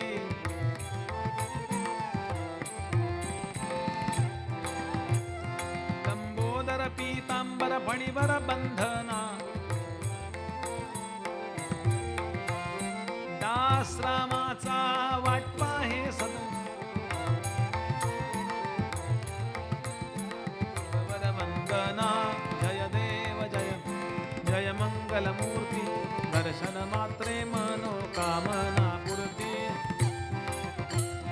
त्रिगुणात्मक त्रयमूर्ती दत्त हा जाणा त्रिगुणी अवतार. नेती नेती शब्द न ये अनुमान सुरवर मुनिवर योगी समाधिने ध्यान. जय देव जय श्री गुरुदत्ता आरती ओवाळीता हरली भवचिंता. सबाह्य अभ्यंतरी तू एक दत्त अभाग्यासी कैसी कळेल ही मा. पराही परतली कैचा हेत जन्म मरणाचा फिरलासे अंत. जय देव जय श्री गुरुदत्ता, आरती ओवाळीता. दत्त येवोनी या उभा ठाकला, सद्भावे साष्टांगे फळीपात केला. प्रसन्न होवोनी आशीर्वाद दिधला, जन्म मरणाचा तेरा सुखविला. जय देव आरती ओवाळीता. दत्त दत्त ऐसे लागले ध्यान, हरपले मन झाले.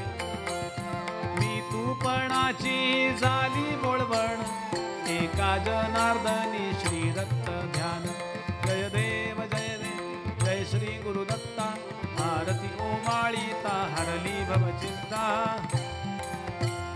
जय हो जय श्री भागवता, आरती करू तुझ भगवंता.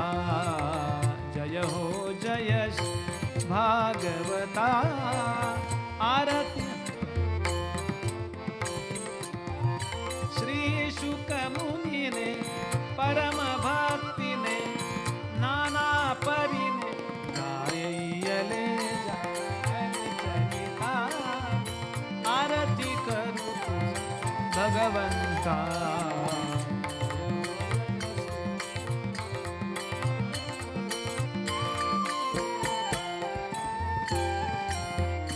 वेद तरुचे मधुर फळ, स्वादुरसे जे सोज्वळ. आत्माराम मुनी सकळ, सेमुनी झाले जन सुफळ. महापर्वणी आली अवनी, अवजल तरणी ती पतिता.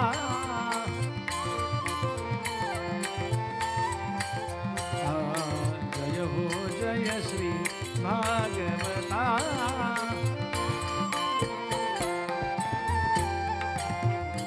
येथे व्यासांची वाणी, सार्थक हरी गुण गावोनी. पुराणा मुकुटमणी, परम प्रेमामृत जननी. सहज सेविता भाविक भक्ता, उदार दाता मोक्ष तत्वता देहाता. भगवंता जय हो जय श्री भागवता.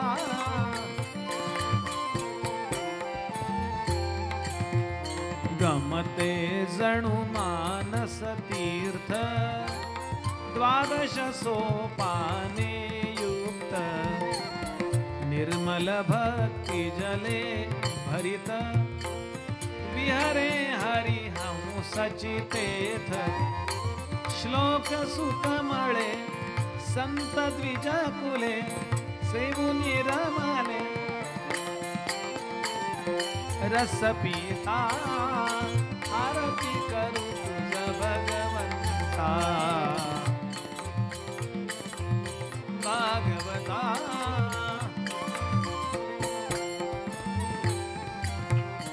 अपार महिमा ग्रंथाचा, वदवेना कोणासाचा. मेवा कविवर संतांचा, प्राणाची कीर्तनकारांचा. जणू बोधाचा द्वादश कलीचा, रवी अंतरीचा तमरता. भगवंता जय हो जय श्री.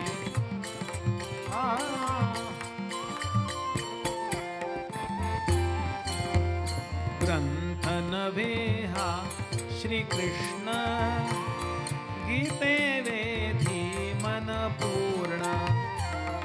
अनन्य होता या शरण, खचित टळे जन्म मरण.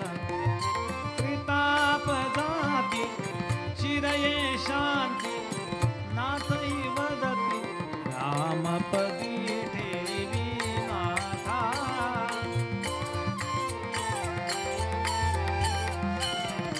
जय हो जय श्री भागवता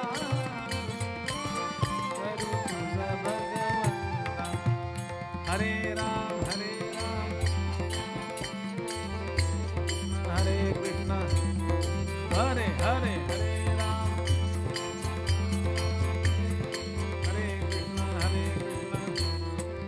राजाधिराज प्रभु रामचंद्र महाराज की श्री महारुद्र हनुमान की जय अवधूत चिंतन श्री गुरुदेव दत्त भगवती श्री जगदम्बा माता की जय भगवान श्री गोपाल कृष्ण महाराज की श्री सुखदेव जी महाराज की जय सब संतन की जय 2 श्लोक म्हणायचे डोळे मिटून सदा सर्वदा योग तुझा तुझे कारणी देह माझा पडावा उपेक्षू नको गुणवंता रघुनायका उपासनेला दृढ चालवावे भूदेव संतासी सदा सत्कर्म योगे वय घालवावे सर्वामुखी मंगल बोलवावे जय जय रघुवीर